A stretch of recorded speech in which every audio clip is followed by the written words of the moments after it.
This page is the front cover of Weekly Dreamcast Magazine, Volume 38, dated December 10, 1999, priced at 420 yen. The main feature is on Make an X, showcasing the game with a prominent image of a female character and a large sword. It also highlights Shenmue, with its release date set for December 29th, and teases that Namco has 2 Dreamcast titles in the works. The cover lists several Dreamcast games, including Sega GT Homologation Special, Virtual on Oratorio Tangram, Virtua Striker 2 ver.2000.1, Space Channel 5, World Neverland 2 Plus, D2, Superhero Retsuden, and Resident Evil Code, Veronica.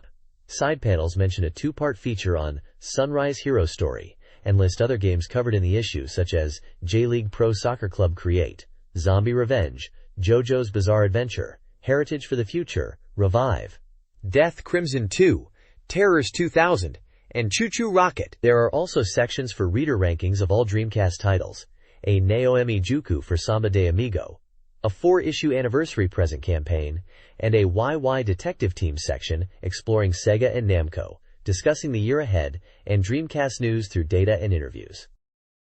This page is the contents page for Dreamcast Magazine, dated December 10, 1999. The cover story highlights the soon-to-be-released game, Sunrise Ayutan Rave Quest, which remained a Japan-exclusive title. A strategy guide for Make an X is featured, covering locations from Kanazawa to Moscow. There's a special report on Virtual on Oratorio Tangram. The magazine is celebrating its first anniversary with a big present giveaway event. An article titled Rice of Virtual On focuses on Virtual On.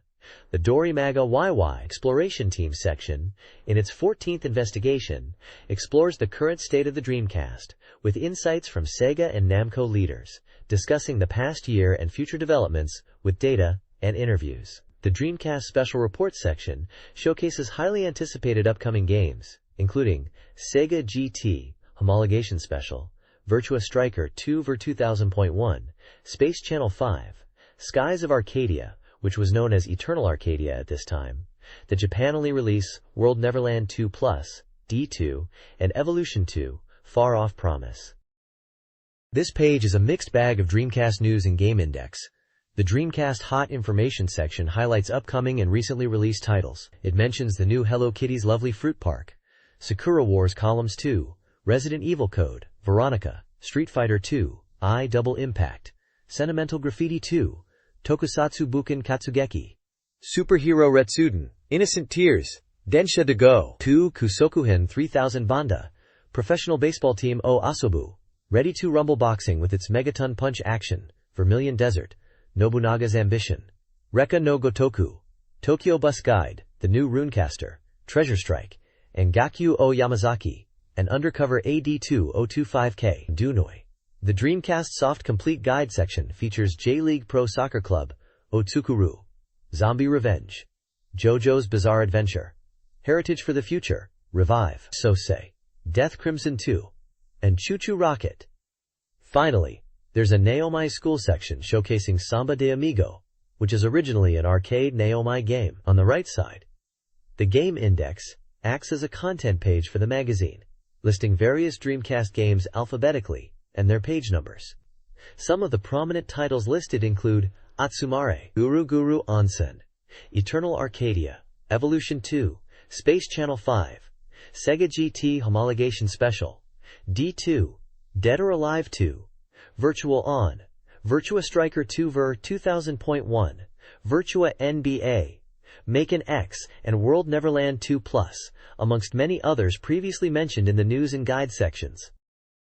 This page celebrates the first anniversary of Dreamcast Magazine and announces the final round of a special giveaway. The main prize is a unique Dreamcast console, signed by famous creators, and only one of these consoles was given away each week as a special item. This is the last chance to win this special Dreamcast. The creators who signed the consoles are manga artists and illustrators Uexis Yumiko, Takemoto Izumi, and Something Yoshimatsu. The application period for the signed Dreamcast consoles has now ended. In addition to the consoles, Dreamcast Magazine is producing special telephone cards featuring the best monthly covers. Telephone cards are being made for both the August and September issues. The August telephone card features characters from the fighting game Soul Calibur, and the September card features characters from the adventure game Shenmue. which was known as Project Berkeley at the time.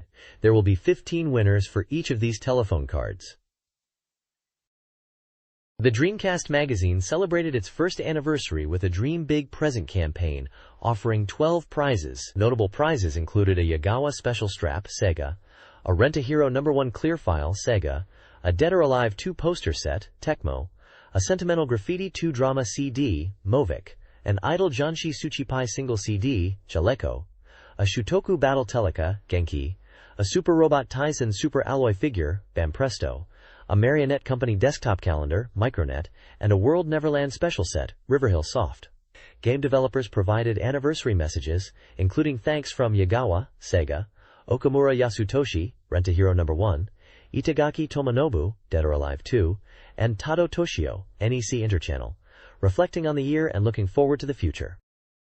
Dreamcast Magazine's first anniversary is celebrated with a prize giveaway and congratulatory messages. Prizes include QUO cards, CDs, calendars, telecards, t-shirts, plush toys, software, and model kits from various companies, with the number of winners varying per prize. Notable prizes include Aero Dancing, Samba de Amigo, and Daytona USA merchandise. Game developers from Sega, Chunsoft, Konami, Ubisoft, and Riverhill Soft offer congratulations, referencing their Dreamcast games. These messages mention titles such as Yakyutsuku, Romania No. 203, Bura Bura Bura, Alugulade, Warnaver Plus, and Vermilion Desert, along with discussions of future Dreamcast projects.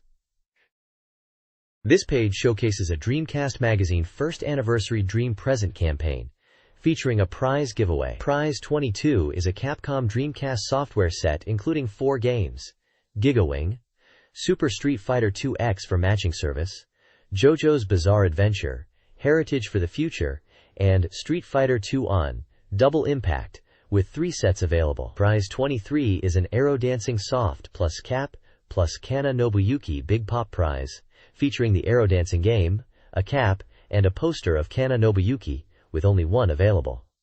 Prize 24 is a 7th Cross Crab Pot Teleka telephone card from NEC Home Electronics, with 2 available. Prize 25 is an Advanced Great Strategy t-shirt from Sega, with 3 available.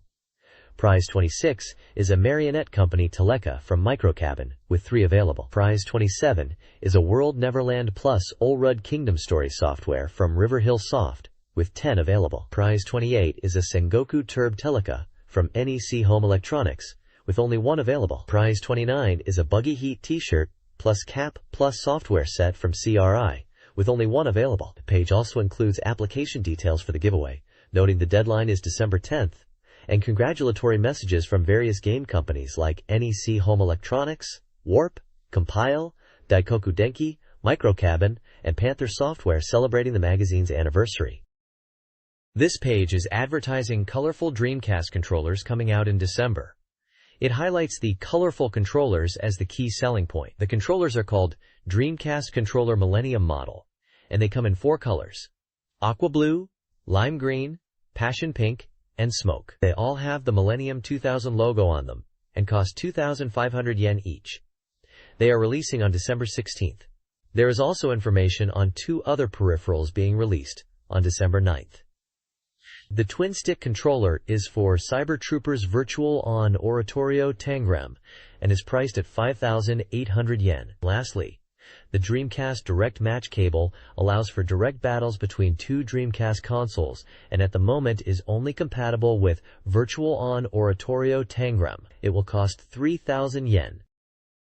Several upcoming events and news items are detailed. In Shibuya, the Moro Seijin Shibuya Nisai Genru event related to Space Channel 5 will take place on November 27th and 28th at JR Shibuya Station's Hachiko Square.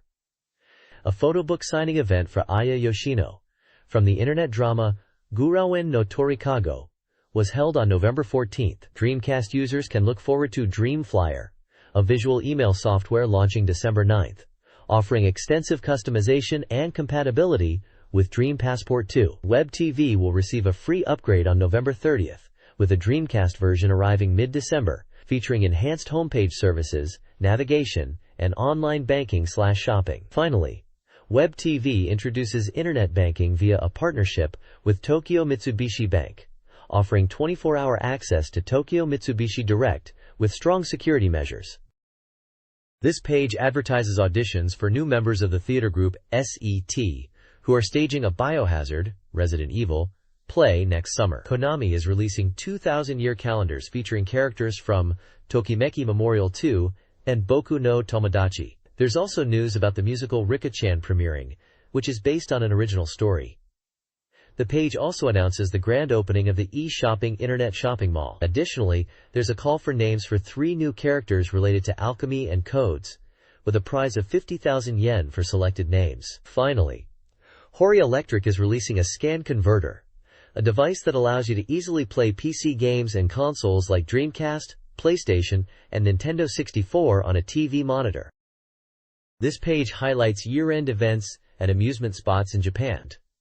Joyopolis locations across the country feature Zero World until March 31st, Zero Tower installations, and the Entertainment Sadako and Xmas event, Deski 4-25, with Ring movie tie-ins and a quiz campaign. Namco Namjatown hosts Star Night Christmas until December 25th, with special events and a countdown, plus Valentine's Day surprises. Namco Wonder Egg 3 offers Christmas events from November 20th and Christmas wedding ceremonies, DC 18-25. Convenient passports for Joytopolis and Wonder Egg are available from December 15th.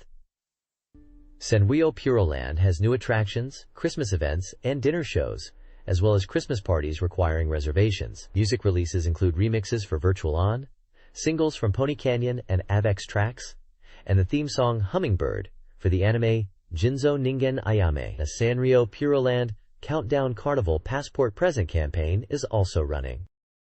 This page is an investigative report titled Dreamcast, Why and What?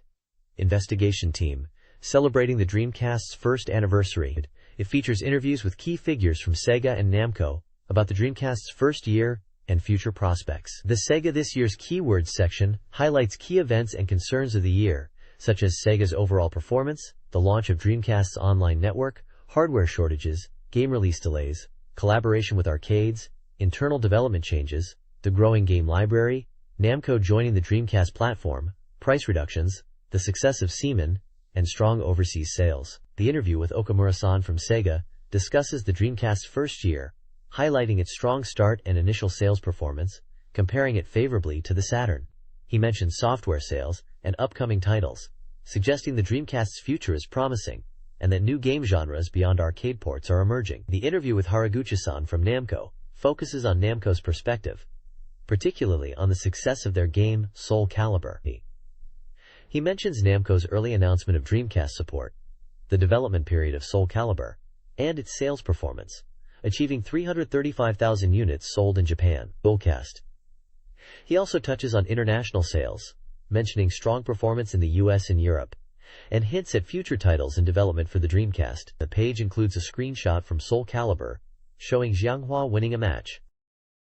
This Dreamcast anniversary interview compares its first year to the Sega Saturn. Dreamcast launched with 99 games, 74 third-party, versus the Saturn's 121, 81 third-party. Soul Calibur's success highlighted the potential for million-selling titles. Dreamcast shipped 140,000 units in Japan initially, behind Saturn's 2 million. Sega addressed its corporate identity and a price drop, clarifying it was the intended price. The interview also touches on game development strategy, aiming for 23 releases per year, and the continued importance of arcade titles via the NAOMI board. Namco finds Dreamcast development friendly. Sega focuses on network year, prioritizing network features, and anticipates growth in overseas markets. They highlight the potential for a worldwide break in 2000. This article reports on 2 Dreamcast games. Shenmue Chapter 1. Yokosuka's release date was announced for December 29th. Sega AM2's Yu Suzuki revealed this at a press conference, confirming the game's completion. Shenmue will be a 3-disc set, including a passport disc and music CD, and focuses on player exploration and interaction. The article also covers Dead or Alive 2, celebrating the Dreamcast's first anniversary. Tecmo's Itagaki Tomonobu discusses the game's development, highlighting improvements for the Dreamcast. They aimed for high-quality, refining graphics, and emphasized the game wasn't just a port. Itagaki expressed confidence in the game's quality and the challenging development schedule, promising that it would exceed expectations. This page is a special feature for the Dreamcast first anniversary, titled Dreamcast Magazine, Why Now? Special Investigation Team. It presents scoop interviews and data about the latest Dreamcast information. The first interview is about Shenmue with Yu Suzuki, discussing the game's development. Suzuki describes the game as having a free-roaming, sandbox-like world, different from reality, where players can act freely. He mentions the story progression in Shenmue. Chapter 1 was like following directions, similar to following arrows on a map.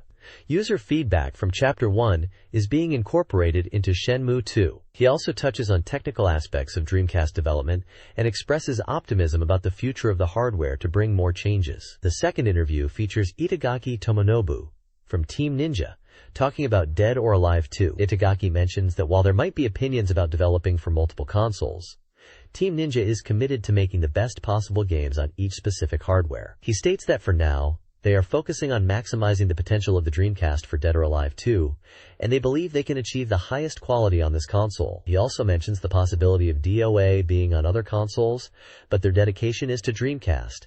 The page includes screenshots from both games. This page is an advertisement for the Dreamcast game Sengoku TURB, also known as Fan. I love the dunce double entendre. The game features quirky character designs and fast-paced action gameplay as seen in the screenshots.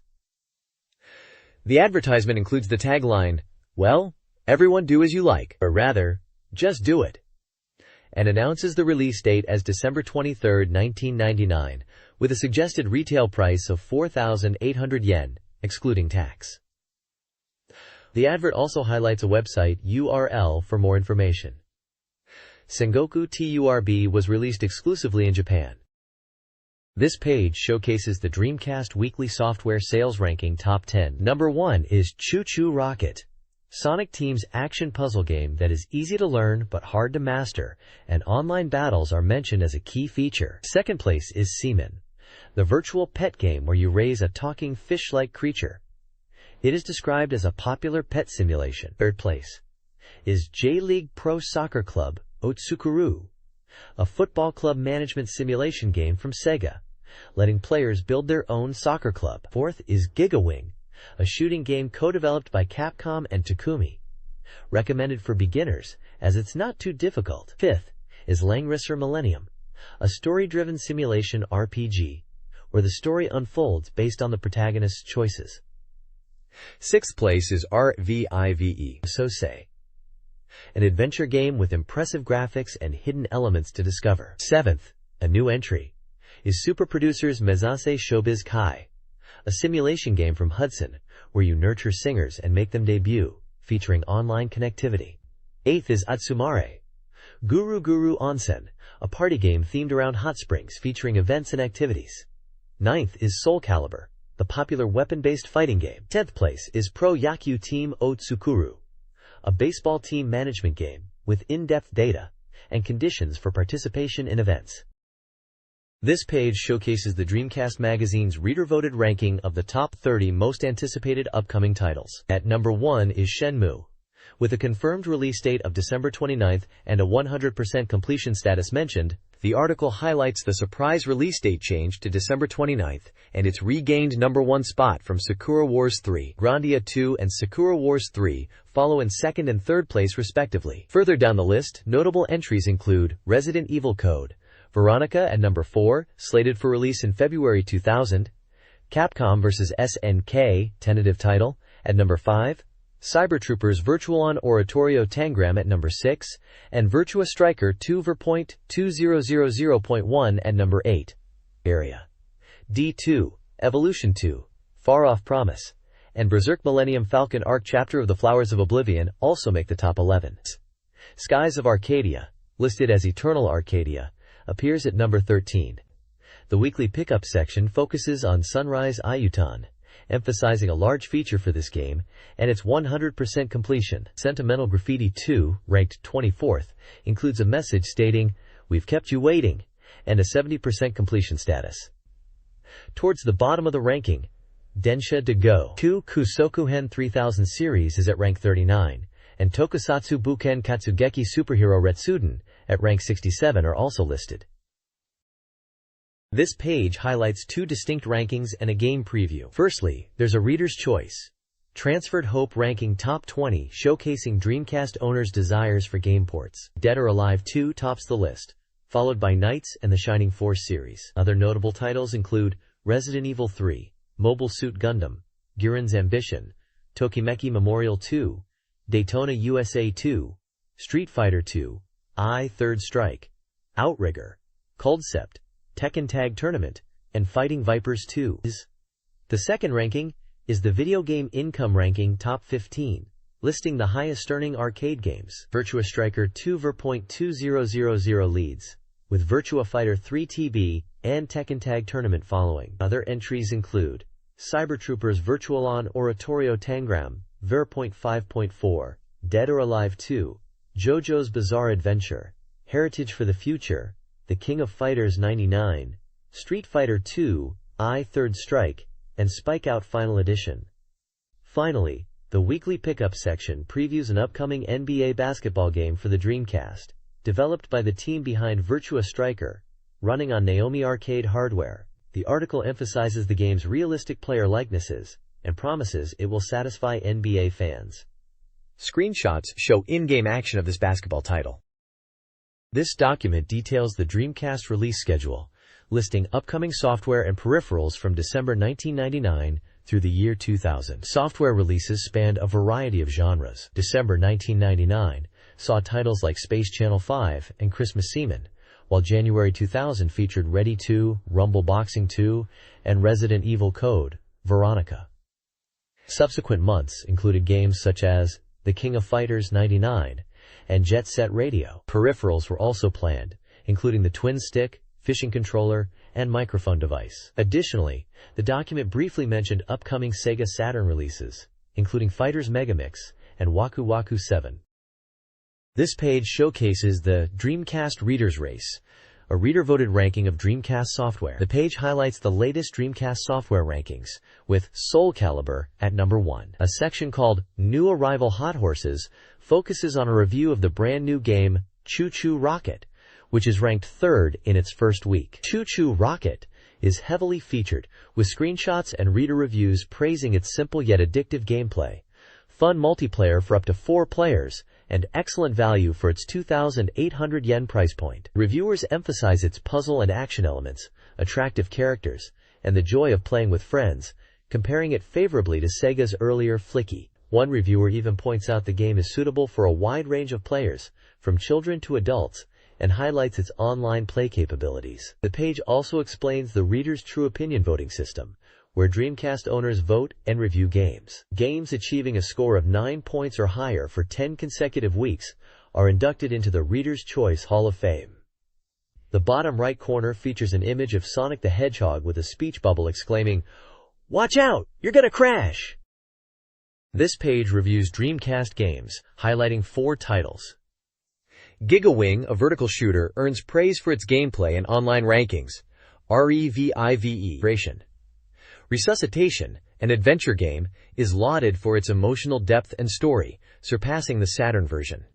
Langrisser Millennium, a strategy RPG, is deemed enjoyable despite loading times, with a strong core gameplay experience, although character design changes are noted. Armored Trooper Space Griffon, a sci-fi combat game, benefits from improved graphics compared to the PlayStation version, yet could offer a richer overall experience. Finally, the page lists upcoming and discounted games across diverse genres, including racing, RPGs, puzzle, fighting, and family-friendly titles, suggesting a promising future for the Dreamcast software library. This page reviews recent Dreamcast software releases. Speed Devil, a racing game, is praised for its unique presentation, enjoyable obstacles, and accessible handling. And Kenta Gold, a communication board game, emphasizes its online multiplayer features, allowing cross-platform play with PC users. Nihon Pro Mahjong Renmei Koin Tetsuman is a realistic mahjong game recommended for serious players, featuring a skill assessment system. Super Producers Mezasu Z Showbiz Kai a simulation game, offers an interesting concept, but the initial setup is somewhat challenging. The page also lists Dreamcast peripherals with release dates, prices, and ratings. Additionally, it announces a reader participation contest, Readers Race Oz Prediction Game, where participants can predict game rankings and win prizes like arcade sticks and memory units. The closing date for the contest is December 2nd. This Dreamcast game review page features reviews with scores out of 10. Games include Hello Kitty's Lovely Fruit Park, 5.33. A simple puzzle game. Sunrise Ayutan, 7.66. A battle RPG with mecha customization. A robot trek game, 7. A trading card game emphasizing strategic depth. Lone Game Do Not Say, 9. A deep robot battle simulation RPG. And Fighting Play is Hot, 6. A robot battle action game. The page includes reviewer comments from various perspectives, including women users, contributing writers, and guest writers.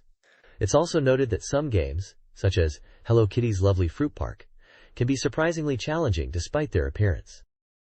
This page features reviews for 3 games.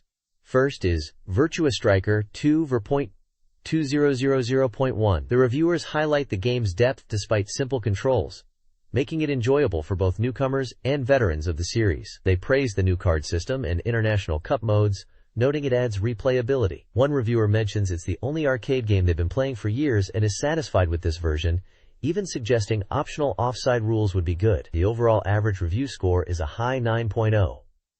Next is Vermilion Desert. This is described as a strategic simulation RPG, with beautiful graphics and a compelling story. The reviewers emphasize the deep strategic gameplay, where players lead teams through missions. They appreciate the tension and strategic depth, finding it rewarding when plans succeed. However, one reviewer finds the pacing a bit slow, particularly the movement time between missions, and feels the battles could be more impactful. The average review score is 6.66. Finally, there's Let's Play Golf. Reviewers find this golf game enjoyable even at its price point, praising its user-friendliness and smooth gameplay. They mention the World Tour mode and free round options as positives. One reviewer, suggesting it as a game for fathers, points out the easy controls and enjoyable multiplayer. Another highlights the detailed ball striking mechanics and the internet competition feature. The average review score is 8.33. This page is an advert for the Dreamcast game Meroge Otoiki, described as a music expression tool with a puzzle-like feel, or a Dreamcast sequencer, where even humming can become a melody. It is advertised with the tagline, "Give joy of making music to all." The game is coming to stores on December 9th, priced at 7,800 yen, and the microphone is sold separately. This page is a special feature in Dreamcast Magazine called Sunrise Ayutan Special Report. This is a big feature spread over 2 consecutive weeks in the magazine. The article is previewing the game Sunrise Ayutan, which is due for release in 1 week after this issue. The feature aims to explore the appeal of the game in depth. This week's article focuses on explaining the game system and introduces works that will appear in the game's story prologue, specifically episodes 1 and 3, to help readers prepare for the release. The page highlights different sections of the article, including an operation manual on page 28, a file of Conquest game strategy guide on page 31, and heroes profile character introductions on page 34, along with a report on the Sunrise Interactive Cup game tournament on page 40. The game data section shows the game is by Sunrise Interactive and will be released on December 2, 1999, priced at 6,800 yen, 360 points. It's an RPG game and will be on 1 disc, supporting 12 players and 29 blocks of VM memory. The homepage address is also provided. The image features artwork of various mecha from Sunrise Anime, including what looks like a Gundam, and other mecha designs likely from series included in the game Sunrise Ayutan. The next page showcases Heroic Chronicles, Levitine Escape Strategy, a simulation RPG for the Dreamcast. The page details the game system, which includes 2 main modes of movement: Cloud Sea Navigation Mode for moving between continents, and Continent Navigation Mode for moving on land. The Cloud Sea is described as a dangerous area where any ship entering is destroyed, requiring careful navigation. The game features a map mode, where players move between locations and cities. The battle mode is triggered when encountering enemy units during navigation, where players deploy mecha units and weapons to destroy the enemy mothership. Victory is achieved by destroying the enemy mothership, and defeated units can be revived each turn, introducing a strategic element related to energy management. The page emphasizes 3 key points of the battle system: aiming for mothership destruction to win, energy management for actions, and unit/weapon revival mechanics. Screenshots display the map navigation screen, battle scenes with units and UI elements, and dialogue scenes. The game is presented as having RPG elements in its progression, with a focus on strategic battles and resource management. The next page details the battle flow of a strategy game, explaining the turn-based system and phases involved. It outlines the battle procedure, starting with the player turn consisting of supply, defense, and attack phases, followed by the enemy turn with the same phases. The page breaks down the battle actions into 6 steps. Step 1 is deployment, where units are deployed to strategic locations. Step 2 is support, where motherships provide support or attack enemy units. Step 3 is interception and support, which occurs after the player's attack phase. Step 4 is cannon fire attack, utilizing cannons to target enemy motherships or units. Step 5 is combat, which describes the battle phase itself. Step 6 is mothership attack, where surviving units that meet certain conditions can attack the enemy mothership. The page highlights 3 main unit actions: mobile suit, artillery attack, and support, each illustrated with screenshots and descriptions. It also explains the battle results screen and emphasizes the importance of understanding attack power, AT, and defense power, DF, for effective strategy. The basic performance section explains different unit abilities like flight, anti-air, preemptive strike, breakthrough, and close combat, which can significantly influence battle outcomes.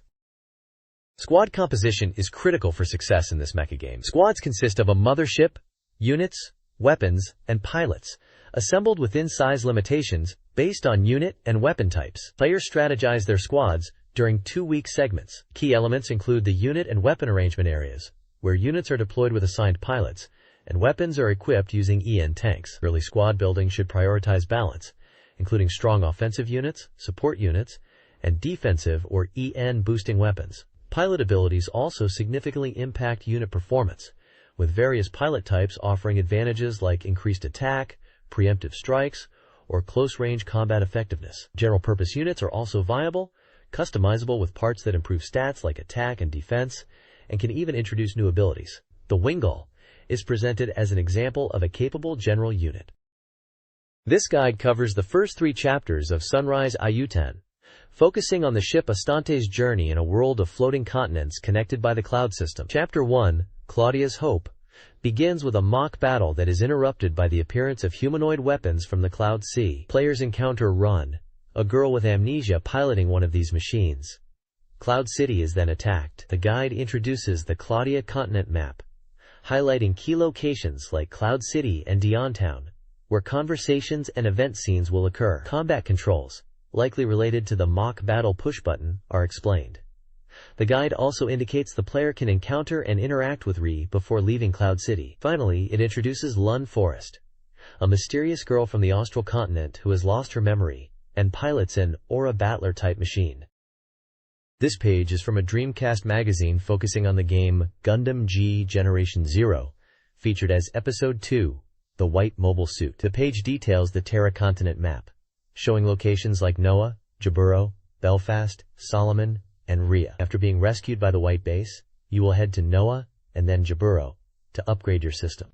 To do this, you'll need to gather resources within Xeon territory with the cooperation of the Earth Federation forces. Equipment purchase lists are provided for each location, including items like EN tanks, defense systems, missiles, and mobile suits like Zaku 2. Page advises preparing your equipment for the upcoming Solomon battle, particularly emphasizing energy management for Gundam W series units and suggesting the purchase of boosters and EN packs. Featured scenes include dialogue with characters like Char, Bright Noah, and Hero Yui. For battles against Xeon, it is recommended to focus on flight-capable units, especially against enemies like Gelgoog and Aura Battlers, suggesting combinations with units like Wing Gundam Zero or Impulse Gundam, and support units like Dom or Zaku 2 with Ron Gamblaze. Gameplay screenshots illustrate combat scenarios within the game.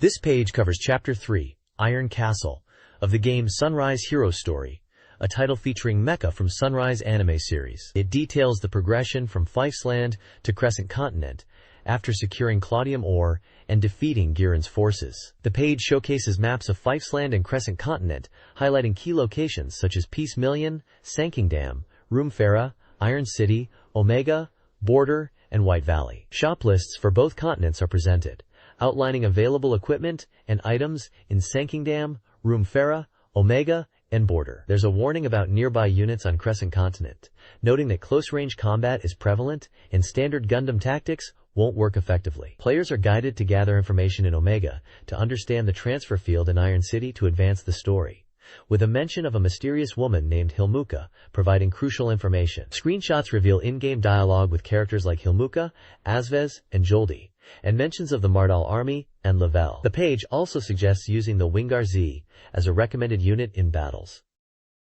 Kiko Seiki G-Breaker is a game from the Heroic War Chronicles series set on planet Sunrise. The story centers around Kanji Akatsuki, a skilled pilot of the Impulse 7 mecha, alongside Loon Forest, a girl with amnesia, and Ri Akatsuki, Kanji's sister. The game features Impulse 7, a fast, energy-efficient FT prototype enabling flight in dangerous cloud seas, and Gunblaze A, a land-based GT, capable of transformation.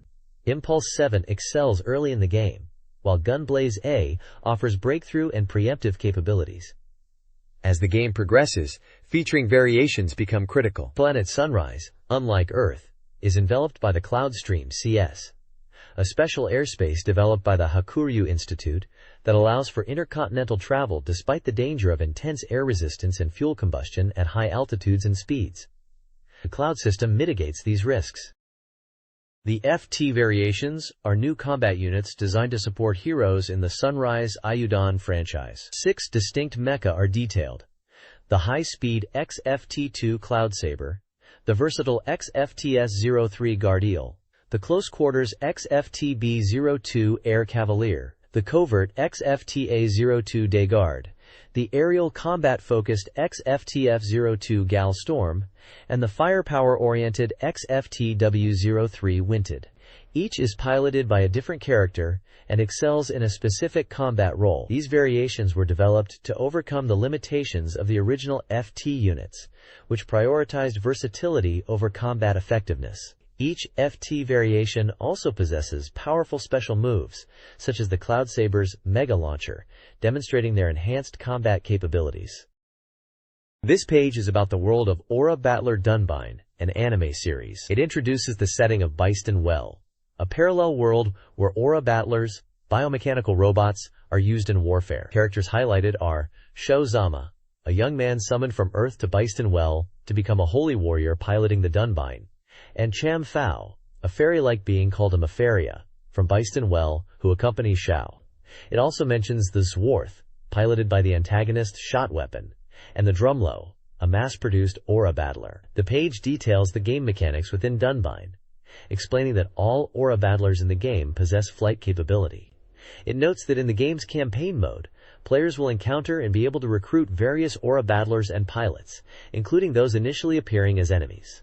The narrative of the original story is summarized, focusing on Sho Zama from Tokyo, who is transported to Byston Well and becomes entangled in the conflicts there. Finally, the page recommends checking out the Dunbine video series, specifically Volume 1, highlighting it as a 12-volume video series summarizing the 49-episode TV series.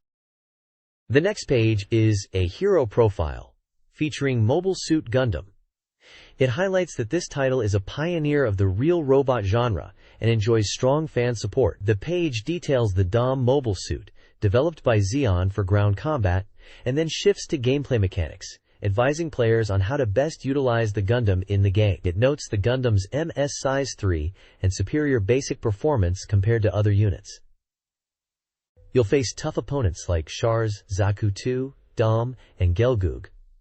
But with Gundam on your side, you can overcome these challenges. Character profiles are included for Char Aznable, the Red Comet, and Ace Xeon pilot, known as Amuro's rival, and Amuro Ray himself, the pilot of the Gundam who grows as a human and new type through the war. A gameplay screenshot emphasizes Amuro's Gundam and his special abilities that enhance its air combat effectiveness. The page also provides a brief story explanation of the Gundam universe, setting up the conflict between the Earth Federation and Zeon in UC0079, sparked by Space Colony Side 3's Declaration of Independence. Finally, there's a section titled, Must Check This Out, promoting the Mobile Suit Gundam Memorial Box Part 1 video release, covering episodes 1 to 43 and available for a limited time until December 1999, priced at 7,800 yen. This page is a Hero's Profile section introducing Mobile Suit Gundam Wing, Endless Waltz Special Edition for Dreamcast. The page highlights the Gundam game content featuring characters like Hero Yui, Duo Maxwell, and Troa Barton. It details the game's mechanics, mentioning that Gundam W series mobile suits are powerful, and each of the 5 Gundams possesses basic abilities. By consuming EN, energy, special attacks can be unleashed. It notes that the game incorporates elements from the OVA, Endless Waltz, which is a sequel to the TV anime Gundam Wing, and describes the game as featuring intense battles where players can use 2 to 3 Gundams from the 5 available in sorties. The page includes screenshots of in-game action and character portraits. It also provides a brief story overview set in AC 195 after the war, where Cartel, once involved in Operation Meteor, proposes destroying the Gundams, a proposal agreed to by 3 others, excluding Hero. The page concludes with a promotional section suggesting to check out the 98th summer theatrical release of New Mobile Report Gundam W, Endless Waltz Special Edition, which is based on the 3-volume OVA and includes over 15 minutes of new footage.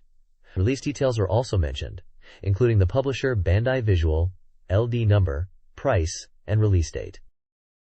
This page is a hero profile feature focusing on the game and anime series Armored Trooper Gallant. It describes the game's setting as a medieval European-style world where giant robots battle for control of the Crescent Continent. The game emphasizes close combat, where players need to be careful about close-range performance. Key characters mentioned are Geordie Border, who is a survivor of the Border royal family fighting to liberate Estelle from oppression, Chururu, who is described as a daughter of a village chief who follows Geordie, and Hai Charltat, a commander loyal to Mardot. The story origin describes the planet Estelle, under the rule of Marda and Geordie Border, as the prince of the fallen Border Kingdom. The page also notes the original TV broadcast period of the Armored Trooper Gallant anime was from October 1984 to March 1985, and mentions a limited edition Armored Trooper Gallant Memorial Box Video LD released from April 1998 for 1 year.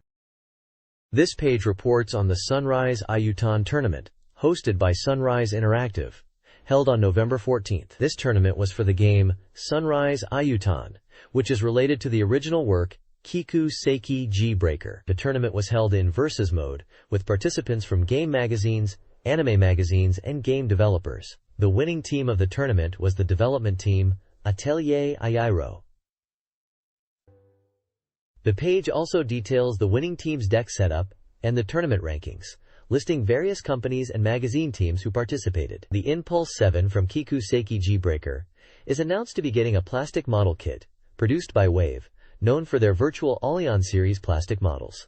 It will be a 1/72nd scale snap-fit kit, priced at 2,000 yen and scheduled for release in late December. There is a reflection column discussing gameplay strategy, noting that focusing only on attack is not enough, and considering defense is also important for victory. Finally, the next issue is previewed, promising story, strategy guide, up to episode 7, and an interview with the development team about game production. This page is a preview for Cybertroopers Virtual on Oratorio Tangram on Dreamcast. It focuses on the game's opening movie, titled The Making of Temjin, which is being showcased for the first time. The article mentions that the opening movie is created with CG and wireframe visuals, showing the process of assembling the robot Temjin. The page also highlights CPU battles in the game, featuring enemy robots like Brad Brados and Tangram, mentioning that they are stronger than in the arcade version. The game data reveals a release date of December 9, 1999, a price of 5,800 yen, 300 points, support for 12 players, and 4 blocks of memory for saving. The genre is described as ACT, Action Battle Simulation. The next page is a preview of the high-performance optical weapon-equipped heavy attack machine, R8N, from the Cybertroopers Virtual On series. It highlights that the game is 14 days from release and is part of a final countdown. Game designer Katoki Hajime is quoted describing Raiden as a high-grade, mass-produced virtualoid, noting its shoulder-mounted lasers and other hidden weapons. The page details 3 key check-it points. Firstly, it emphasizes Raiden's powerful laser weaponry, mentioning a system called Oratan to manage energy consumption and enable continuous laser attacks. Secondly, it focuses on the bazooka mounted on Raiden's right arm, highlighting its destructive power and effectiveness, even in crouching positions. Thirdly, it mentions a variety of weapons to corner opponents, including an electromagnetic net to immobilize enemies and a powerful fire pillar attack, similar to Grand Napalm. The preview also compares Raiden to the original Virtualekion machines, suggesting it's a more powerful and user-friendly iteration. The page showcases both the DNA side HBV502H8 for 1-player and RA side RVR75 for 2-player. The tagline declares, "No dead angle for Raiden." This page showcases the Cybertroopers Virtual On Oratorio Tangram game and focuses on a specific Virtuaroid unit called BALBADOS. It's described as a difficult-to-master Virtuaroid and features comments from Katoki Hajime, the designer, who states it is hard to use but very powerful if mastered. The page highlights 3 key features of BALBADOS. Firstly, it possesses unique weaponry, including a ring laser that can erase enemy attacks, and floating mine-type weapons not found on other units. It also has ERL attacks triggered by simultaneous button presses and an orthodox Vulcan cannon. Secondly, it details the ERL energy reflector laser system, emphasizing its versatility. The ERL can be deployed in mid-air and controlled remotely to launch attacks, allowing for strategic positioning and coordinated strikes with the main Virtuaroid. Thirdly, the page emphasizes BALBADOS's diverse and numerous special attacks. It mentions using multiple ERL units to create laser-reflecting reflector lasers, and the Pyramid Force, a technique using 4 ERL units to create a triangular laser dome to trap opponents. The text suggests mastering these complex techniques requires significant training, but offers a wide range of tactical options in battle. Screenshots illustrate these points, showing the ring laser in action, ERL units being deployed and controlled remotely, and the Pyramid Force trapping an enemy Virtuaroid. The page is designed to demonstrate the unique and powerful, albeit complex, capabilities of the BALBADOS unit within Virtuon Oratorio Tangram. The next page is a preview for Cybertroopers Virtual On Oratorio Tangram MSBS Ver 5.45 for Dreamcast, announcing it is 14 days from release. It highlights the ape-armed BVR, known as Ape-Armed the Battler, and features commentary from Katoki Hajime, who describes it as a VR specializing in tonfa combat, ideal for players who enjoy close-range fighting. The page details the Ape-Armed B's strengths, emphasizing its powerful tonfa weapon for decisive blows in close combat. It highlights its high mobility for outmaneuvering opponents and engaging in close-quarters battles. It also mentions the variety of attacks beyond close combat, making it a versatile VR with a balance of offense and defense. The page includes screenshots of gameplay demonstrating these features and illustrations of the Ape-Armed BVR from both Player 1 and Player 2 sides. This page showcases Cybertroopers Virtual On Oratorio Tangram for the Dreamcast, and features the Fei-Yen K-Yen Virtualoid, highlighting its capabilities as a high-mobility convertible mecha. The page, titled Latest CG and Katoki Hajime Talks About Virtualoids Part 2, delves into the Fei-Yen K-Yen's strengths in 3 key areas. Firstly, it emphasizes the machine's exceptional ground movement speed, surpassing other Virtualoids, making evasion in close combat easier even without dashing. Secondly, it points to its diverse beam weaponry suitable for various ranges, like using left turbo plus left trigger for close range and left turbo plus both triggers for long-range attacks. Finally, the page reveals a hyper mode, activated when Fei-Yen Qian's health is below half, boosting attack power significantly, especially the double trigger attack, which can turn the tide even when cornered. It also notes that players can manually activate hyper mode, but at the cost of reducing health to around 30%, suggesting strategic use when health is above 50%. The bottom text emphasizes Fei-Yen K as a brain space genius girl swordsman with lightning flash swordsmanship.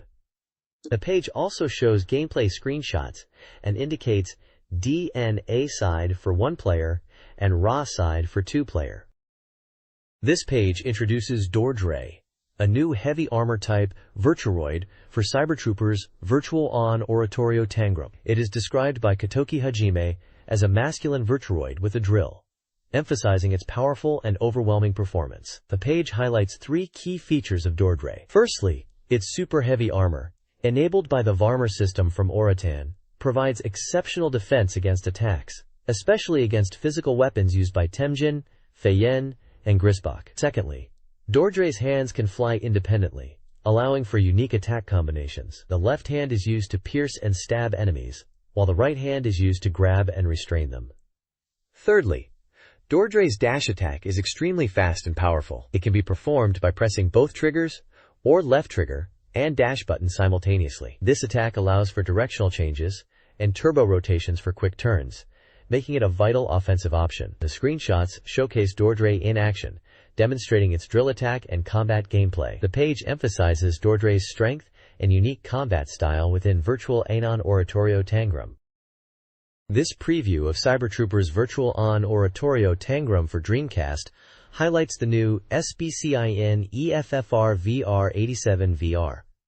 The VR features unique attacks. The right trigger activates a beam launcher and shockwaves that penetrate obstacles. The left trigger unleashes a homing energy ball that can be enlarged with the right trigger and left turbo. SPECINEFF boasts many special attacks, including Demon Fire and Murderous Sliding. A death mode offers 13 seconds of invincibility after pressing start twice, ending in self-destruction if the opponent isn't defeated. Katoki Hajime describes SBCIN-EFF as a more sinister VR with a comma and evil screamer wings. Performance-wise, it is comparable to the Varcharon, with similar dash metrics and a respectable armor. Its power relies on skillful execution of single-shot attacks. Quote, this page is from a section called Virturoid Follower Page, which questions, what is Virturoid Rice? It's described as a revival of a previously obscure and unpopular page from Saturn magazine, referred to as the Dengeki Cult Virturoid. This time, instead of the promised telecard presents, they are giving out I.O. cards as a super lie present. The page then moves into a Tokyo Motor Show Latest Report section under the title Katoki Hajime's Enthusiast Dojo returns for its 33rd episode. This section awards cars at the motor show with playful titles like Bad Taste Award for the Honda Night City, which is described as a moving DJ booth with a Bimani driving seat and a Katoki drawing, humorously stating, "Stadium is not a dream car. Dame." The Katoki Painter's Acclaim Award goes to the Audi TT Coupe, with Katoki stating he'd buy the drawing and jokingly encourages people to shout, "Virturoid Ganbate," if they see a painting running with it, adding, "But it's free." The Obstruction Award is given to the Isuzu KAI for obstructing other magazine cameramen, and also features the Mercedes Vision SLR Roadster, associated with Dream MAGA Armed Forces. Finally, the Semi-Rice Award is awarded to the Bugatti EB 18/3 Chiron, with the question, 18-cylinder engine combined 3? Is this world domination? Being posed. The page includes comments from reviewers Suzuki Doitsu and Ka, who discuss their impressions of the cars, relating them to concepts like dream cars, and complimenting the designs. This page features an article titled, Excavation for a Stratum, Mitsubishi HSR-VI seen in Okazaki, and even ridden, showcasing the Mitsubishi HSR-VI concept car.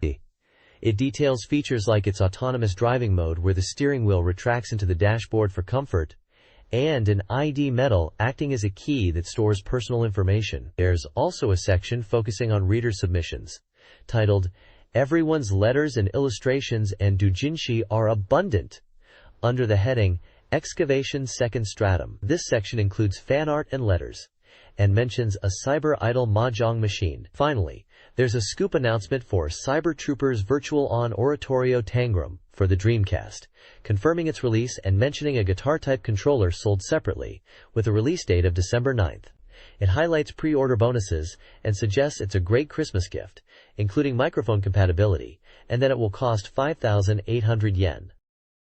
This page is a preview for the Dreamcast game Sega GT Homologation Special. The article emphasizes that this title is highly anticipated and showcases screenshots that demonstrate the quality of the graphics and car models. It mentions that users are already praising the game's high quality. The game data box indicates it is planned for a winter release by Sega, with an undecided price, supporting 12 players, and categorized as a racing simulator, RAC. It also lists compatibility with VGA, broadband, modem, and sportspad, and includes a Sega Japan website address. The report section shows a question mark percentage, suggesting the game is still in development.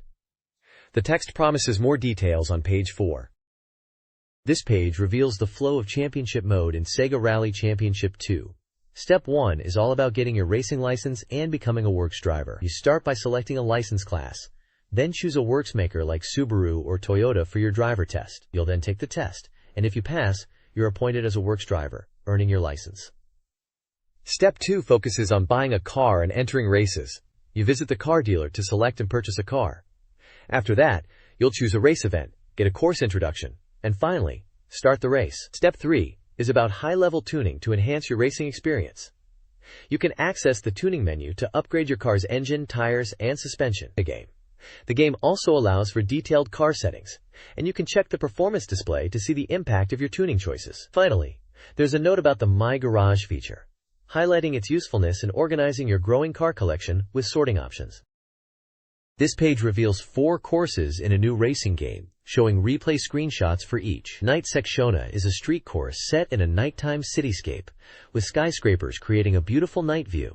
It sounds like a course where you can enjoy thrilling races weaving through the city. The other course highlighted is Solid Circuit, described as a high-speed closed circuit with wide roads allowing for exciting overtaking battles. The page also announces new cars are being added to the game, showcasing a selection. We can see the Suzuki Alto Works RSZ4WD, the Suzuki Cappuccino, the Suzuki Sport Alto Works RSZ4WD, the Nissan Fairlady Z version S Twin Turbo 2-seater CZ32, the Nissan Skyline GTR V-Spec R34, and the Nissan Silvia Specs Aero S15. They are emphasizing the appeal of each car is fully recreated in the game. The text mentions that the number of cars in the game will exceed hundreds, though the exact number is still not determined. These 6 cars are just a part of the lineup being revealed. This page focuses on the game Sega GT Homologation Special. It previews 2 courses within the game. Sky Peak Hill is described as a challenging course, possibly featuring stone pavements and a mix of circuit and public roads. Sprint Zone is highlighted as a high-speed oval course with full throttle action. The page also showcases several cars featured in the game, including the Nissan Pulsar Series VZR-N1 version 2, described as a sporty Pulsar N1 model with front-wheel drive. The Nissan Silvia AUTECH version K's MFT S14 is also mentioned as a popular S14 Silvia, with sporty enhancements to the body and engine. The Toyota MR2G Limited Supercharger AW11 is presented as a classic MR2 model. The TRD Supra TRD 3000 GT is a Supra tuned by TRD with over 300 horsepower. The Toyota MRSS Edition is described as a lightweight mid-engine sports car. The TRD Altezza TRD racing model is a racing version of the Altezza. The Toyota Celica SS2 Super Strut package is the latest Celica model, offering both town and sports driving. Finally, 2 race cars are featured: the GTC 1999 Castrol Tom Supra and the GTC 1999 Pennzoil Nismo GTR, both competing in the All Japan GT Championship. This page is a special report for the Dreamcast Magazine, announcing that Virtua Striker 2, version 2000.1, is 100% complete and will be released in 1 week on December 2, 1999. The page highlights that the whole world will be excited and features screenshots from the game and details the new Nice Play replay feature, which shows cool plays and near misses after goals. It also mentions that a TV commercial has been filmed for the game, which will be broadcast from November 27th. The advert displays the national teams available in the game, such as Japan, Italy, Brazil, Argentina, Germany, England, Netherlands, France, Colombia, Paraguay, Bulgaria, Spain, Croatia, Belgium, Nigeria, and Saudi Arabia, and their formations. The tagline promotes a new striker legend being born with 32 elite teams from around the world featured. This page is a preview for Virtua Striker 2, version 2000.1, highlighting it as the latest iteration of the popular arcade soccer game, soon to be released on Dreamcast. It showcases various national team kits and formations available in the game, such as Korea, Denmark, Romania, Scotland, USA, South Africa, Mexico, and Yugoslavia, alongside Chile, Jamaica, Austria, Morocco, Norway, Cameroon, Iran, and Tunisia. The page emphasizes the game's enhanced features, including gameplay on the visual memory unit and the return of the classic advertised demo. It also promotes the game's release date of December 2nd and the retail price from Sega. The text suggests players to choose their team and aim to conquer the world in this latest version of Virtua Striker. This page focuses on Virtua Striker 2 Ver 2000.1, emphasizing its easy-to-use controls that allow for spectacular plays. It showcases moves like overhead kicks and lob shots over the goalkeeper and through passes to break defenses. The page details game features like dynamic formations that adapt when a player is sent off with a red card. It also describes the various game modes available: Arcade, International Cup, Variations, and Match Play. These modes range from a standard arcade experience, a tournament mode based on international competitions, customizable rule variations, and quick versus matches. An interview with producer Bin Mifune discusses the satisfaction of scoring goals and the design philosophy of giving players freedom to enjoy the game. He mentions the Dreamcast version allows players to save replays of their best goals, a feature not available in the arcade version. This page is a promotional preview for the arcade game Virtua NBA, running on the NAOMI arcade board. From the creators of Virtua Striker, it emphasizes the game's realistic basketball experience and simple controls, allowing anyone to play. The page highlights features like dunking, super plays with replays, and the inclusion of the latest 29 NBA teams, showcased through screenshots of gameplay and team selection. It details the straightforward two-button control scheme for both offense, jump shot, running shot, pass, and defense, shoot block, cut. An interview section discusses the game's development timeline, mentioning it was in development alongside Virtua Striker 98, 99, and 2000. It also reveals that Virtua Dunk was considered as a title, but Virtua NBA was chosen to clearly communicate that it was a basketball game and related to the Virtua Striker series. The interview states the game is designed to be enjoyable, even for those unfamiliar with basketball rules, similar to the accessibility of Virtua Striker. This page previews Space Channel 5, set in 2499 where people live in space. The story revolves around intense viewership ratings wars between space broadcast stations. Space Channel 5 is highlighted as a new broadcasting station trying to improve its ratings. The protagonist, Ulala, is introduced as a reporter for Space Channel 5, who dreamt of working there since childhood, after being rescued by Space Channel 5 personnel. The page introduces three main characters. Ulala, a 22-year-old reporter with a passion for rhythm and orange, born on September 5, 2477, blood type B. Pudding, a 19-year-old idol reporter from rival Channel 42, born August 9, 2480, blood type AB, described as Ulala's rival with a large fan base. And Fuse, the station director, previously renowned in the galaxy but now taking a back seat, who guides Ulala through her headset, offering harsh and encouraging words. The article indicates that Pudding is a key character to watch out for, as Ulala's rival in Stage 1. It's previewing the prologue and Stage 1 of the game.